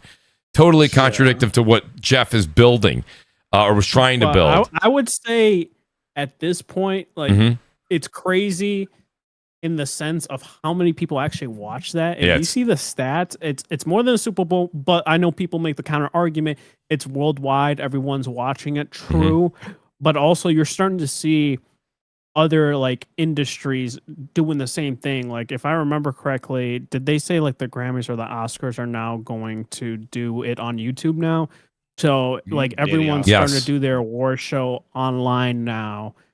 And Jeff did it first, and rightfully so, and he gets the credit where the credit is I agree. due. I also think, in terms of his last 2 shows, this one and the previous one, it's been pretty good. It's been pretty varied in terms of announcements. I know people will argue in terms of how many awards should be up on stage and not read through. It's at the end of the day, you have to do a compromise, and if you want that show to be 4 or 6 hours, then you would have to do that with all the awards, and everyone wants to also see game announcements. So, well, that's it. So I think he's that doing better. I think that last part, Red, is the part that kind of needs to be highlighted, right? So, is it getting all of this because people are everybody already knew that Expedition 33 was going to get Game of the Year, right? I mean, they didn't just win Game of the Year; they won 30 categories. So, my point being is the shock factor there was small. I think people are tuning in now because the Game Awards has become the equivalent of E3, right? We're actually watching it to see what's next, what's coming down the pipeline. There's so many eyes on this show that you have Sony, Microsoft, Valve, all developers, all third-party publishers on hand, and they're promoting their new games because you've got, millions of people watching this. So they even probably have better numbers than E3 was getting. So my point being, it is, right? It's much bigger. So my point being is I think that part of the show, let's be honest, and that's where it gets critiqued the most. Actually, when Jeff always does, good for him too, man. He takes self-criticism pretty good. He the minute the show's over, he puts a poll out on X. What did you guys think? A, B, C, D. And I think the majority this year were C's and D's, if I remember right. And I think a lot of the criticism too for this show was the last game, and I think the last game was bad. If they changed the order, I think it would have had a better taste than a lot of people. Yeah, they should have put Fate of the Old Republic as the last trailer. That or Divinity, one or the other, honestly. Yeah, but Gang of Dragon, Exodus. Oh my goodness! Like there are some killer announcements and trailers shown this time. I have a list of stuff here that I'll read them off real quick so you guys can actually speak to them. Of course, Divinity was there, Star Wars, Fate of the Old Republic, Diablo 4, Lord of Hatred. You had Lara Croft Returns, 2 new Tomb Raider games, and then 4 Loop, Ace Combat 8. We got to talk about Control Resonant, right? I mean, I platinum Control. Yeah. Control is phenomenal, and now we're playing as the director's brother. Is it Dylan? I can't remember if it was Dylan is his name. I think, but what's crazy about that game is them going out of their comfort zone and making like a hack and slash type of game, which I did not expect. It gave me major Devil May Cry. It was sick, bro. Looked so good, so impressed. I think the end. So you guys think because the end of the game was that free to play game, that's where these grades kind of dipped a bit. I think so. Yeah. I still gave it a 10, but that's because Evanescence played, and I really love Evanescence. But also the fact that they showed me a whole bunch of games that I actually wanted to play, like Exodus looks so good, man. Like for example, Casey Hudson doing what is all intensive purposes Knights of the Old Republic 3. Call it what you want. I don't care what you say. That is Knights of the Old Republic 3. Which is crazy is also we got the court filing that Saber and I forgot that other studio is working on the remakes of KOTOR 1 and 2, and then 2's gonna have all the DLC that was taken out of the original game. So the thing is, it's like out of the games, Resident Evil was cool, and fucking Control was cool, but they're not really my types of games. So I was like, okay, these are cool releases. But what about the Yakuza creator? I forgot his. The Gang of Dragon. I'm telling you right now, I'm more hyped for this than any new Yakuza game. Yes, which is to me, I could tell by 6 that guy wanted to stop making games with Kiryu, and he kind of did his own thing with this game.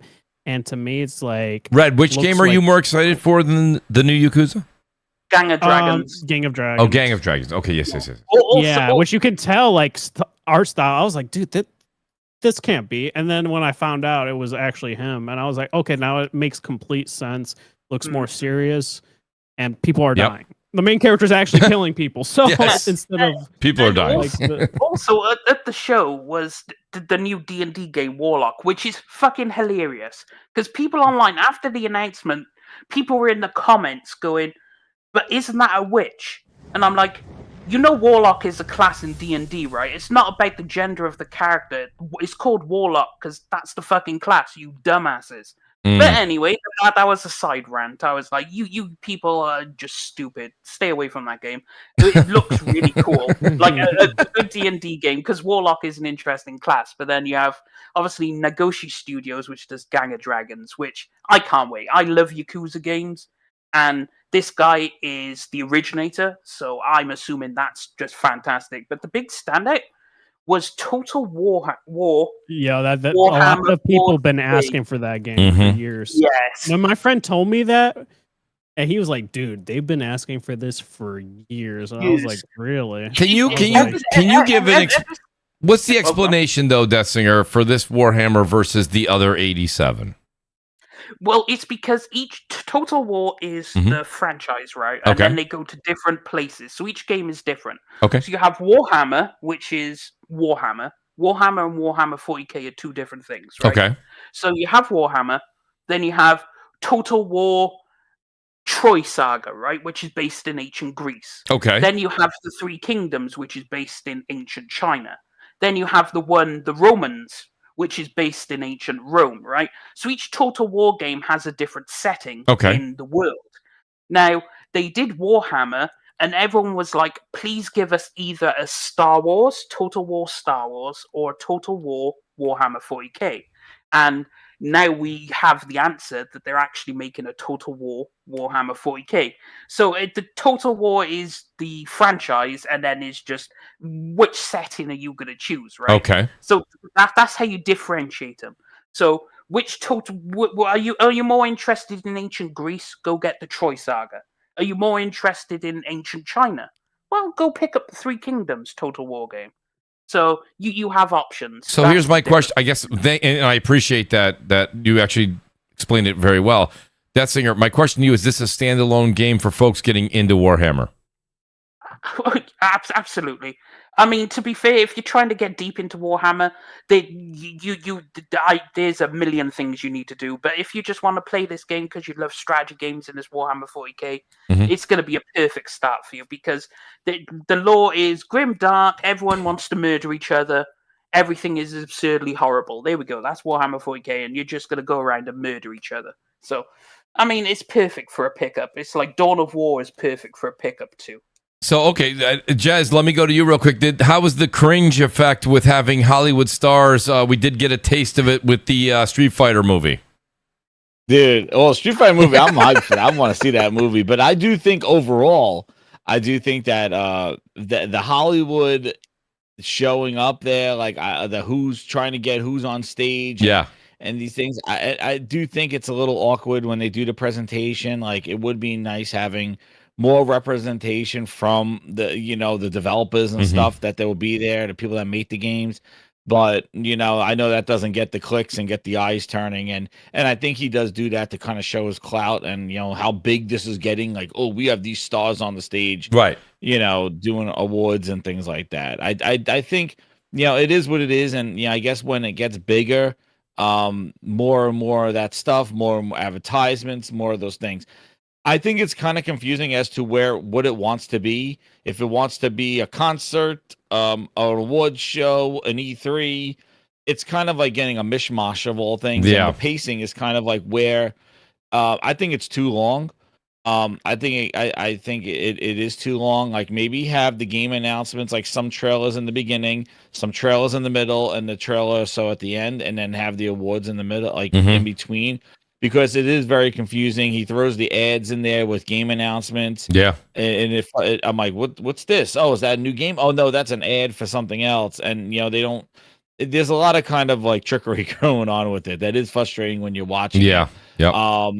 And for the awards, I feel like when they just run down the awards on the side, and I think that's not really, I know pacing and stuff, but I don't think that's fair, to those people. Like, why don't they and what's crazy is this year, usually the ones that were winning were not Claire Obscura, but the way they did the awards, everyone that was on stage was pretty much Claire Obscura, which made it look like they just ran the show, which they did. But like, there were other people winning awards on the side, like, Sydney and whatever like that. They were just rolling down, ramping down awards that, and they don't even give them the full stage. They give them like the side stage. Like, hey, you're over here in the balcony. Yeah, take the award. Like, you know what I mean? Yeah. It is kind of mishmash and all over the place. And then like, they're doing that on the awards, and then like, oh, and then here's on stage is a celebrity coming to do something. It is getting a little annoying. And then also I think it's a little too much Keeley for me in a year. We got him in the summer smuggling grapes. We got him now. He put himself with Gamescom. Yeah. And then now he does this show. He's becoming the James Corden of gaming, bro. Yeah, he's putting on everything, dude. Yes. So it is man. getting a little much, with this stuff. But again, unfortunately, the ESA or whatever, they can't get their shit together, and we don't get game announcements. We get these state of plays randomly. Like, I like Microsoft at least has some cadence to when they do their stuff. Nintendo tree houses whenever a tree falls, and it's sort of like it's like so random now. I like the cadence, Nate. I like the cadence because I feel like when you have these shows and stuff like that, that game should be ready to go. And I think that when they show just a trailer or a teaser, it's sort of like, well, I thought they're only showing games when they're ready to announce them, and now we're getting games announced for 2027. You know what I mean? Mega Man was a 27. I'm like, well, I guess, like, you know what I mean? And it's sort of like, oh, but we can't have an E3 because they don't want to show games too early, or they're pressured to have a demo in June. And it's like, everybody seems to be not afraid showing their games coming, like title screen we'll see in 2 years from now and things like that. Yeah. So I feel like the cadence of the show and the timing, it's too long, too many ads. And, you know, I do think there should be a little bit more respect for the award winners. While that will be boring for us to watch, I'm sure watch a bunch of people go on there and thank you.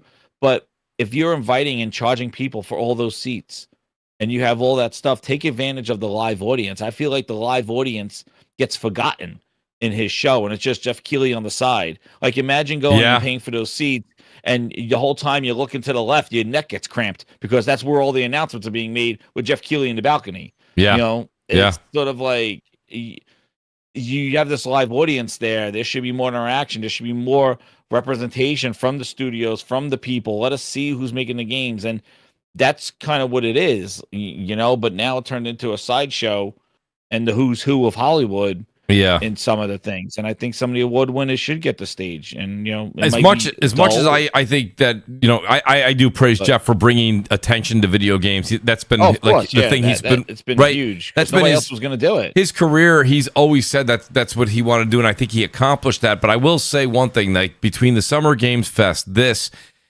we went from E3 and then these other shows that Sony would put on, and then a show Microsoft would put on. Now it really is it's Jeff all year long. It's and you know what, maybe it has to be that, but you would think somebody else would want to step up and do a game show. And that's what I'm going to tell you right now. I think it's bullshit that Sony's not doing that. I think it's bullshit Nintendo don't do it. Microsoft at least held in there. Give them credit for doing what they got to do. But Microsoft still believed in the show. And I think it's bullshit when Sony left. I think it's bullshit when Nintendo left. I think they were the biggest contributors to the industry, and they should have carried the industry. They want developers to make games for their platforms. They should at least have a friggin' show and represent and advocate for the developers that are making games for their platform. And the fact that they hightailed it out of there to do some cheap ass web videos, I think is horseshit. And I think that they needed to do it, but they didn't. I've never seen, you know, they used to have to get on stage live, in front, not only a studio, live demos going on in front of a live studio audience, live, having a bunch of people, probably hundreds of thousands of people back then. Maybe, I don't think it hit 1 million, maybe it did, watching from home. And now, none of that. Now they have 2016 was electric, bro. 2016 E3 was just incredible. You know? People won't know about that anymore. Wait, so Glinster says Expedition 33 is best indie, upset some people. Thoughts? Well, it is an indie, though. It's like CD Projekt Red is indie. I'm not sure they why are that independent. Like The Witcher 3 is an indie game. It's made and published by CD Projekt Red. They don't have an overlord. They are their own overlord. So it's like, I don't know what you want. Like, it's an independent game. The problem is people conflate the word indie with double A. They're completely separate things. The hate sorry. No, go for it, mate. Go for it. I'm gonna say, like, the hate for Expedition, like 33. You know what? It deserved I think it deserved the awards. Like it came out and it just did what it did. It was a surprise. The music was crazy. The story was great. The graphics for what it was. And again, you could say indie, and some of the categories maybe best RPG. You know, in there, Kingdom Come Deliverance 2. I freaking love that game. That was like incredible, and I thought that definitely should have been there. But again, I felt like Kingdom Come Deliverance was done dirty. I'm not gonna lie. Oh yeah, they was done dirty, dude. Yeah, and what's great, but I agree. Like that game should have won RPG. Yeah, it should have won best RPG. Oh my god, because as much as I love Expedition 33, if we're talking purely what is an RPG, Kingdom Come is the best RPG. Yes. You guys all played Kingdom Come Deliverance too? Oh yeah, absolutely. mate. Oh yeah. Wow. Wow. Yeah. All right, I feel like I'm Going back to I'm missing something. Well, Oh the hell, thing- you gotta play, dude. That is a real RPG. Hey, you could it's do incredible. anything. Yeah, but is Anything. it And the people listen, react. I'm not even talking about 100%ing it though. Honestly, is that a 200-hour Right. game though? Just No? play it. You'll get lost in it. The whole thing, dude. Like you Y- wait y- for well- people to go to It's amazing. sleep. You wait at nighttime. stream you it. can sneak in. You can do whatever you. You think remember you think that's a streaming Oh, it's game, awesome. Red?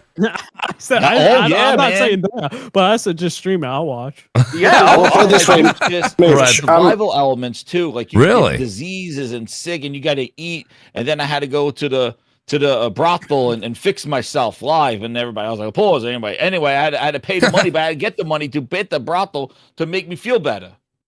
Wow. So Okay. I had to earn the money. So I mean, I know killed it's a good couple of game, and things, I'm I not- sold them. But it Dude, just it's freaking great. it seemed like I'm- what, It's awesome. I'm so glad it's Warhorse's Witcher 3 moment because people didn't really acknowledge CD Projekt totally Red thought until so, The yep. Witcher 3. Like you did they everyone fix the who- fighting mechanics death or no? in what? Oh, they And- fixed everything. Oh, First game. yeah, they Kingdom Come fixed Deliverance. everything. All right, all right. This is- Combat. Because in the Th- first this- one, the fighting was atrociously bad. No, they fixed it. No, like these guys for the I, budget. I don't think the fighting was atrocious. Well, you just had to get used to it. I think the first game still does certain things a little better Mhm. than the second. Believe it or not, like I think the combat in the first game is better than the combat in the second game. Wow. Personally, yeah. Okay. Okay. But because they've streamlined it and simplified it in the second game. The first game like, was there's more no- like- yeah. There's no dedicated jab button. There's like they've taken certain things away to kind of make it more just focused, and it's cool and all. I love it, but yeah, the first special. People don't realize just how good the first game is. They go straight into the second game.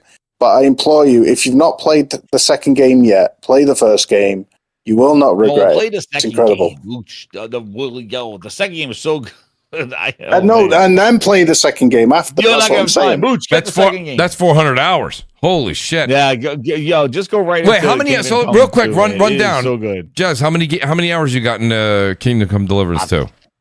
I don't know, maybe 35, 40 maybe. Okay. I moved on, but yo, I I'm got sure 65 hours. 65. people Red, are what a about lot, you, man. Red?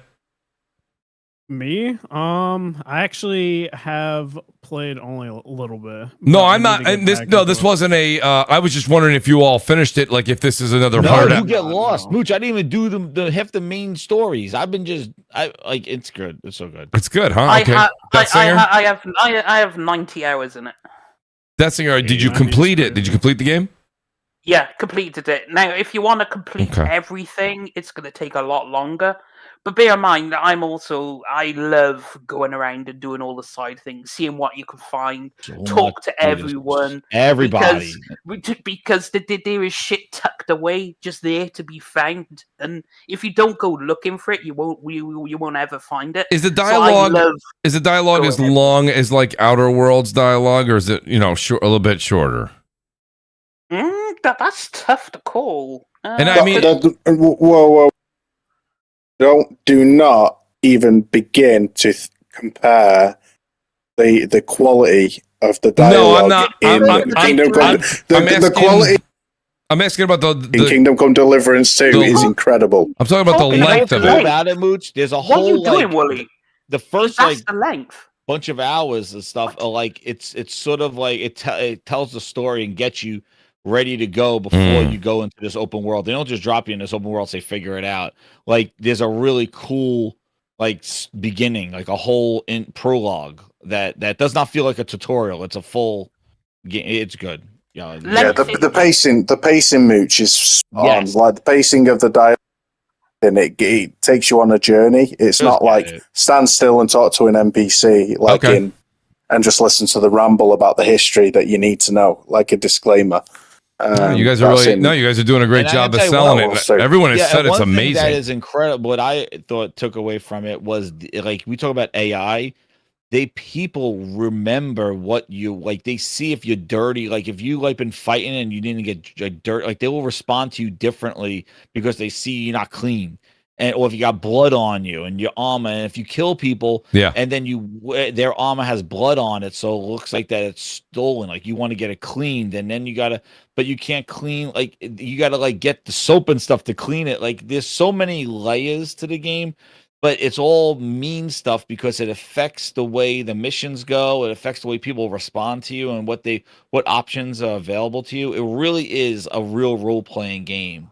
If you would ever think of one. So But if I you would say Kingdom Come get it. Deliverance, literally Two. lost to Expedition to the Web Expedition. Surfer, best Oh, okay.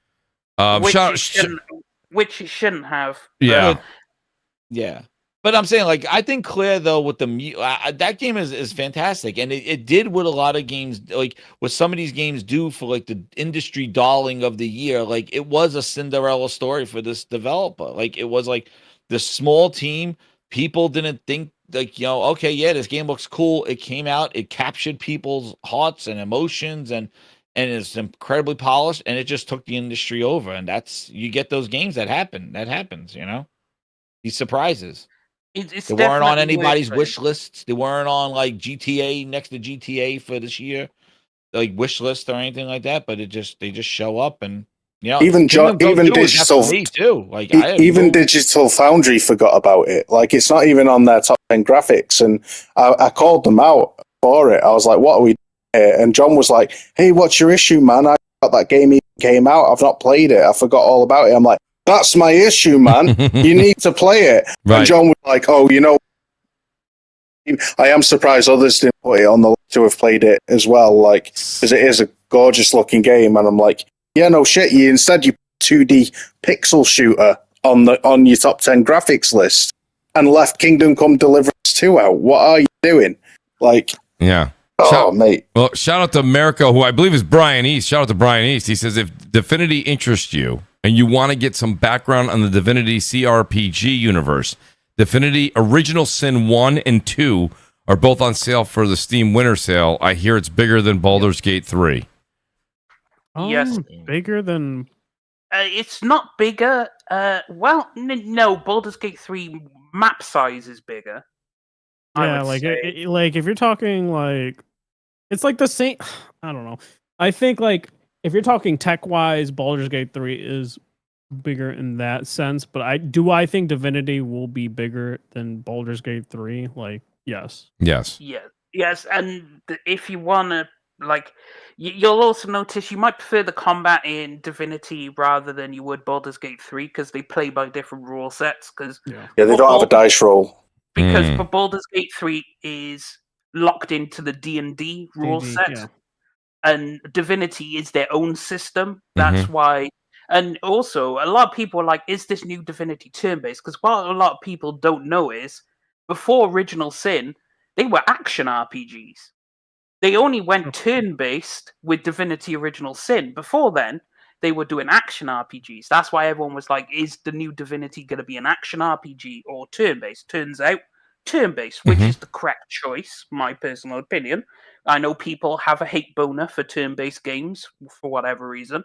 I think they're fantastic. So, yeah, I mean, you could go back past Divinity Original Sin if you want to. Like, what was it? Divinity Divine or something? Their first game? It was crazy.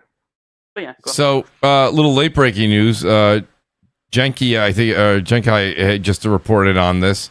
Sony to acquire control of Peanuts, the Peanuts gang, for $457 million. Will get majority ownership of Snoopy, Charlie Brown, and more. Sony Music Entertainment Japan will take the lead in managing Peanuts Holding. He goes, Snoopy is massive in Japan, so it makes sense. So now people are saying, now Sony's got a mascot. Exclusive Peanuts gang. Yeah. So little late breaking news over there on X. I thought that was interesting. Last I had known, the Peanuts gang and Snoopy was owned by Apple. I thought Apple bought those rights. They must have. I don't know if they bought it off Apple. I'm not seeing that in the report. But anything else you guys thought stood out? Good, bad, made you excited? Did not and got you pissed off about the Game Awards? No. Besides the last game being the last game. Yeah. No. I mean, And that the length was of it, how long it that was. was a tragedy. That was really bad. That last game. At least we got some like release dates. Like we got Pragmata release date. Yep. Have you guys tried the Solana- Pragmata demo? Anybody play it yet? I haven't yet. I want to. I hear Because it's I'm phenomenal, excited but take that with a grain of salt. We also got, what was it? I'm pretty sure we got Phantom Blade Zero. Phantom release Blade date Zero, as well. I think is what, September 26th. Yeah. Yeah. And I can't wait for that because that looks actually really, really good. It wasn't so much on my radar, but it kind of that trailer did it for me, where I'm kind of finally sold on it. So there's Phantom Blade Zero going to be a console exclusive. It'll also be on PC in September of 26. Then you've got Marvel's Wolverine in October. People are saying, and then you're going to have GTA 6, which is and the next COD game as well. And the next COD game, which they're going to need all the help they can get with that lineup. But yeah, I will say, maybe a good year to be a console owner next year. I don't know. Oh. No, I mean, it depends how they decide to do it, because it's like a lot of games next year are crowded because everyone wants to avoid GTA at all costs. So it's kind of like, you look at it like January, for example. It's like, I got The Legend of Heroes Trails Beyond the Horizon, then straight after, I want to check out Arknights Enfield, but then straight after that, I got Code Vein 2.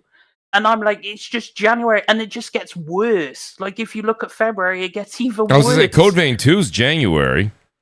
Yeah, and so is... February is Resident Evil Requiem. Dragon Quest 7 Reimagined. There's also Neo 3 for those who... Neo 3 is that's on my radar. There's also East 10, Proud Nordics. There's Tides of Tomorrow. There's Tales of Berseria Remastered. There's Requiem. And we haven't even got to March yet. Like, everyone is cramming everything so much that we're going to run into what we ran into this year. So maybe this year, for the first in a long time, maybe we'll get some blockbuster games that come out in the summer. I mean, occasionally that happens, but maybe we'll see a few more released in June or July because they're trying to avoid fall. Well, they are. Like, they are desperately trying to get away from November, because November is where GTA 6 is. So you don't want to be anywhere near that. Well, that's the thing. So you have GTA 6, which of course that's the elephant in the room. But what I'm saying to you is you also have, Wolverine is going to be a decent sized title as well, and you also have now Phantom Blade Zero, and then you get Call of Duty. There's a lot of games coming out in the fall besides GTA that are going to warrant a lot of people's time and money. Okay, money and resources. So that comes into play. I'm thinking maybe we'll see a few games in the summer. That'd be nice. That would be nice. Well, I mean, the summer's filling up because you have, like, March, you have Crimson Desert, 007 First Light. Yep. In April, you have Pragmata, you have Saros. Yep. Right?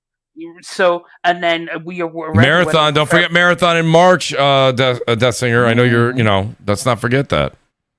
Yeah, I mean... Death Singer's tongue-tied.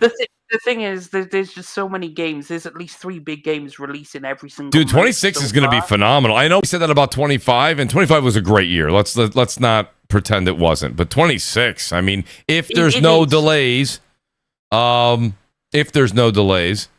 think 26 is going to be quite memorable. Some games are going to get dropped and put in the backlog because it's impossible. It is impossible. It's going to be the same as this year. Like, I had to drop Assassin's Creed Shadows and Monster Hunter Wilds. I just didn't have the time to play. Those are the 2 I dropped. Yeah, Assassin's Creed Shadows. Like, in a normal year, those would be, I will play these. But this wasn't a normal year. And next year isn't going to be a normal year. So we have to hope that 2027 is normal. Otherwise, we're just fucked. And the Steam Winter Sale is lit right now as I'm clicking on games. Holy crap. Yes, sir. Go get yourself some bargains. If you see good ones, Death Singer or Jez, please send me something in the DM so I know. Speaking of Kingdom Come, it's 50% off on Steam right now. What's the cost on it then? What is it? $29.99? I don't know. Jez will have to look at it because mine comes up in pangs. Mooch, make it your number one purchase. $29.99. Holy crap. Yeah, maybe I will. Maybe I will. Well, Willie, I might do that. But I mean, there's just so many things. Like I said, I'm really working through. So there's two things here. So the holidays coming up. Let me ask this question before we wrap up the show. You know, with the holiday season coming up, there's two games that I was planning to complete Yotai, and I wanted to play through. I played through probably, I don't know, maybe 10 hours of Expedition 33, and then I just kind of dropped it for another game, and everyone just loves it so much. I almost feel like I owe it to myself to go back and just give that a shot again from the beginning. I loved it. I mean, the music, the art, the voice acting, amazing.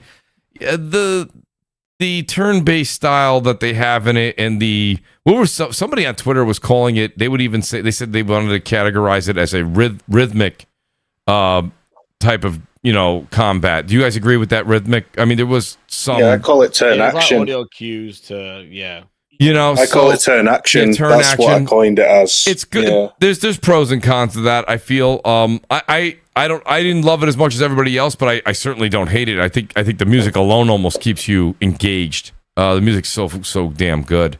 But those are the two games. So if I was to move Expedition 33, it sounds like Kingdom Come Deliverance 2 is the one I should fill that spot with while I have a good 2-3 weeks to game here coming up.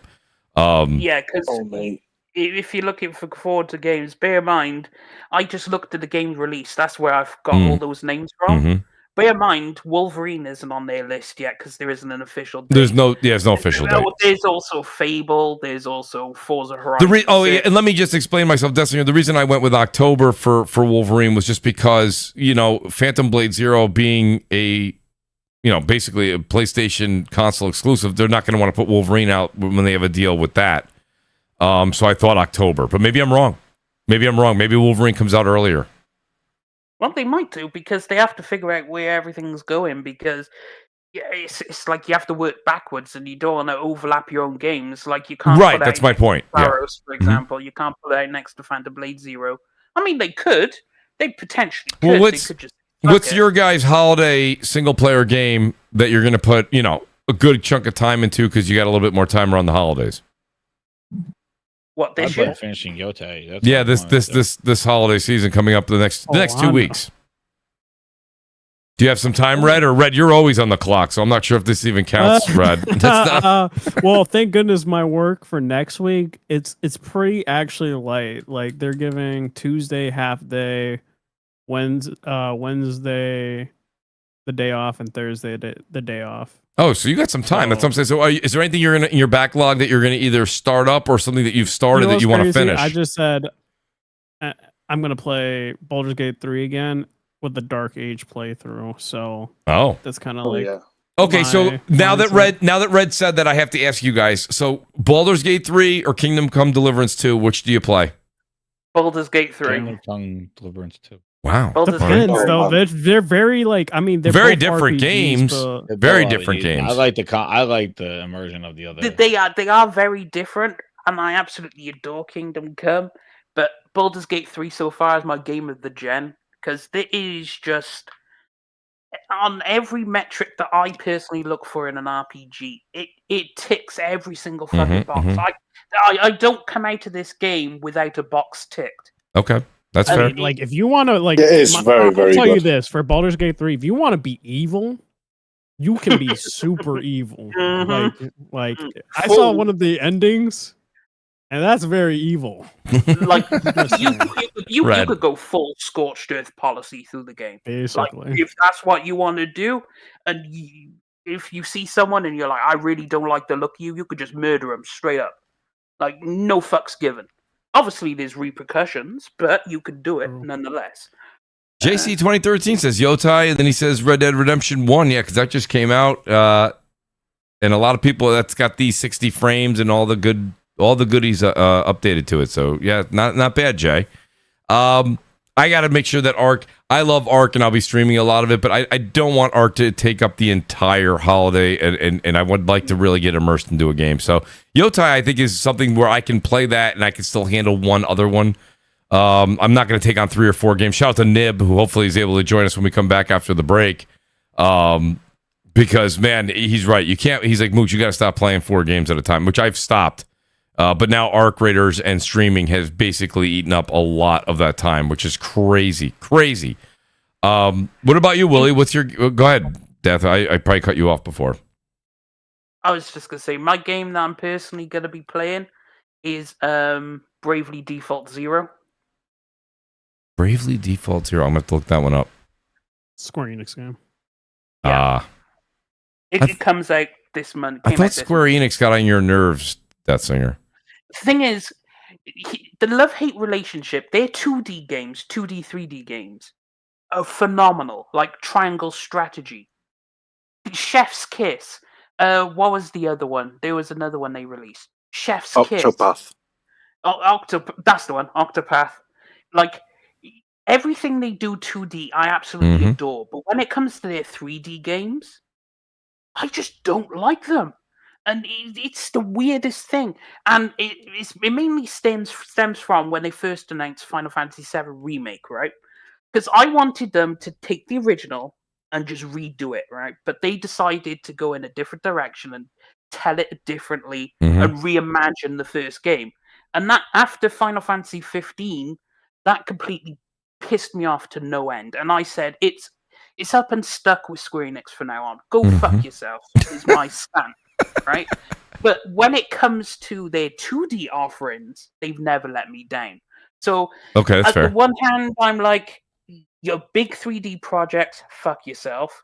But your smaller projects, and they even had the cheek to come out and say, we're going to focus more on our big AAA projects and not so much of our smaller projects. And I'm like, that's the complete opposite what I want you to do. So it's a love-hate relationship between me and Square. I totally picked up on that. Willie, what's your game of the holiday? Excuse me. To be honest, Mooch, I'm one of them. I play like 4 or 5 games at a time. I know we talked about that earlier. Really bad. Yeah. I just don't stick to one game, and it took me like 5 years to beat Red Dead Redemption 2. You know, I've still not even completed the campaign for GTA. Like after 10 years, like I pick games up, put them down. Years later, I pick them back up again, and I finished them. And I did it with Death Stranding, one of my favorite games ever made. I put it down on Act 6 and picked it back up a year later. It's just what I do. So currently, I've revisited Dragon Age Inquisition. I might play some more of that. I might finish off Yote as well. Starting off Silk Song, and also I want to revisit Pacific Drive, man. Pacific Drive, man. Right, I have that game as well, and that's something I've always wanted to go back to. It's something I put down, and I need to get into it because I hear it's very, very, very good. It also, is very good. I want to revisit Prey again. It still sucks that they've not released 60 FPS patch for PS5. No, they haven't. But there's a DLC for it, like a roguelite DLC, and it's pretty cool. Mooncrasher, it's called. I actually got the Resident Evil bug because I was doing a lot of reading about Requiem, so I actually started up Resident Evil 4 Remake again, and I'm playing through that, which I'm breaking my own rules, so I'm playing through that when I just have like a moment to play through an area that, I mean, I've played it through so many times, I know, but like I just love the game, so I was playing that through over the holiday, Yotai, and then I would like to sneak in one of these games you guys are talking about. I'm not going to do, I'm probably more in that 60 to 90 hour Death Singer for a Kingdom Come Deliverance type game. I don't think I would hit the completion rate 100%. No way. But no. You don't need to. Like, I generally don't, but that's because I go back to back with my RPGs. Mm-hmm. So like, I'm always like, I went back to back with like Avowed into Kingdom Come Deliverance 2 into. I can't remember what else I played after that. Like, I just went back to back to back. So I can do it, but obviously it takes a lot of time to beat these games. So it's just something if you're interested. Not.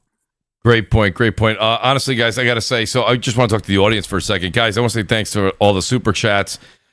This is, so here, if you look at the date here, we're at December 18th. Next Thursday's Christmas, right? So we won't be doing a show next Thursday. I won't be doing it. I don't think we'll do it on New Year's Day, but we're probably going to go ahead and try for January 2nd. That's a Friday. We'll go back to a Friday night show, just so that way everybody can kind of ease into the new year. We will be streaming over on Twitch, and I'm probably going to set up my OBS so that I can actually dual stream and hit Twitch and YouTube. So you guys, some of you guys that refuse to make a Twitch account, you don't even have to make a Twitch account. I don't even care. Just go over there and hang out with us. Tell them, say, yo, Mooch, you sent me over from CrossFire, buddy. I'm here to support. Come on over and check us out. We actually have a lot of fun. The chemistry is fantastic. Shout out to Red Hood, who Red pops in quite a bit and checks in on me, Blaze, and Lazy. He keeps us on our toes. And listen, we have a really good time. We have great chemistry over there. So come on over and check that out. It's been a great 2025. I'll be, of course, on X throughout the next few weeks. So check out any kind of news and updates and what's going on from over there as well. I will always put everything on the community posts on YouTube as well, so you guys are informed. In case you're not a big fan of Twitter or X, I try to keep all of the things up to date here on YouTube as well. But yeah, man, outstanding show. Want to thank the folks that are on the panel tonight. Here we are. We're almost hitting the 3-hour mark, and it is getting into the holidays, so I want these guys to enjoy some family time and some gaming time. But let me go in reverse order and say, Red Hood, thanks for being here, buddy. I'm still waiting. I got to get you for a full 3 hours at 1 week, but I know that week is coming. I know it's happening sometime in my future. The great Red Hood 420, everybody. Red, thanks for joining us tonight, buddy, and really, really appreciate you stopping by. I know you just got done working, so there's nothing worse than working, not even getting a chance to sit down and eat dinner, and then going into a podcast. So I appreciate the dedication. My schedule will be like work, then hit the gym immediately, and then come back home.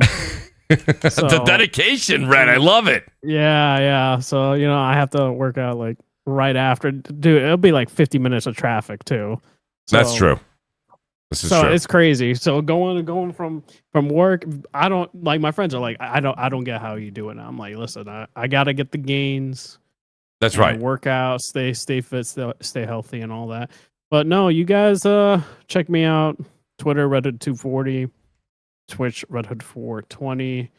I'm gonna probably have some time soon, so I'll probably be streaming as well. Let's go. Not when Mooch and Lazy and Blaze are streaming, because they typically do it at like 10 or 9 in the morning. Right. So exactly. I'm definitely gonna avoid that. So, but no, also check out those guys that I mentioned, Blaze and Lazy. They put out some good content too. Absolutely. So, be sure to hit the like button here, share, and subscribe. Appreciate you, Red, as always, buddy. We'll be in contact over the holiday for sure. The great Red Hood, everybody. Go over and follow him. The great Jez7780, stop by. Jez, thanks for joining us tonight, buddy. I know that, like I said, you have quite the lineup on your channel as well. I'll just be at work, and I'll see at 4 o'clock. He'll be like, something in the news came out, and he'll be like, anybody in the mood to, start a fire? And he's got the fire going. And, he's like, I'm going live in 15 minutes, whether you're there or not. I got to talk about this. But Jez, great to have your enthusiasm. Love the shows. Love the work you do. Love it when you stream games. And it looks like Mooch is going to be grabbing Battlefield 6 on sale this weekend. So I'll see you out in the Battlefield streets as well. Jez, let everybody know where they can find you. And happy holidays to you, Red, as well, and your family. And let people know where they can find you. Sure, man. Yo, thank you again. Yo, happy holidays to everybody here, everybody in the chat. Awesome. I wanted to make sure I get in before the holidays. Yeah, and thank you again for the invite. But yeah, you can follow me on Monday nights at Gaming Grindhouse at 8 p.m. And then throughout the week, I usually try to do a show on. I've been real busy with work and stuff. So like Wednesdays, I will try to do a show, or at least Friday. But then I do the Gaming Grinds where I stream and kind of podcast at the same time there, but not with all the music and special effects, because I'm gaming at the time. So but yeah, follow me over there. But yeah, definitely hit that like button and share out the video, and have a happy holidays to everybody here. And thanks again. And yep, hit that like and hit that hype button. I don't know whatever that thing does, but hit that hype thing. What's the hype button? I don't know. There's a hype button that says hype your video. Yeah, guys, hype the video. Spend hype points on YouTube. Yes, hype the video. Buttons all over the place. Like the video. There's still 147 of you here. If you didn't hit it on the way out. Will you guys give Mooch a like for Christmas? That's a great present. Jez, thank you so much, buddy. Thank you so much, man. The great WoolleyGamer was with us as well. Wooly reaches out. He goes, Mooch, if you got a seat, I'd love to join you guys. There's always a seat for the great WoolleyGamer. Wooly, thank you for being here tonight, buddy.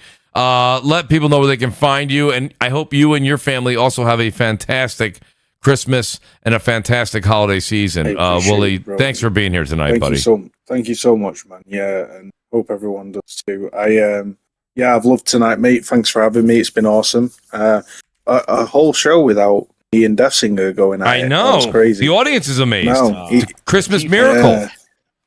Yeah, incredible. Miracles do happen. Miracles do happen. Bar humbug. But yeah, you can find me on Twitter, Gamer, YouTube, or Gaming YT. Even though YouTube's in my name, I don't really do it much anymore. It was when my little girl was born. I kind of put it all on the back burner. One day I'll revisit it. Who knows? But yeah, until then, I'll keep on gaming and keep on keeping on. And appreciate you all and have a fantastic holiday, whatever you're doing. Hope you all enjoy your time with family, loved ones, and see you next year. Sounds great, Willie. Thank you. I love to keep on keeping on. That's one of my favorite slogans.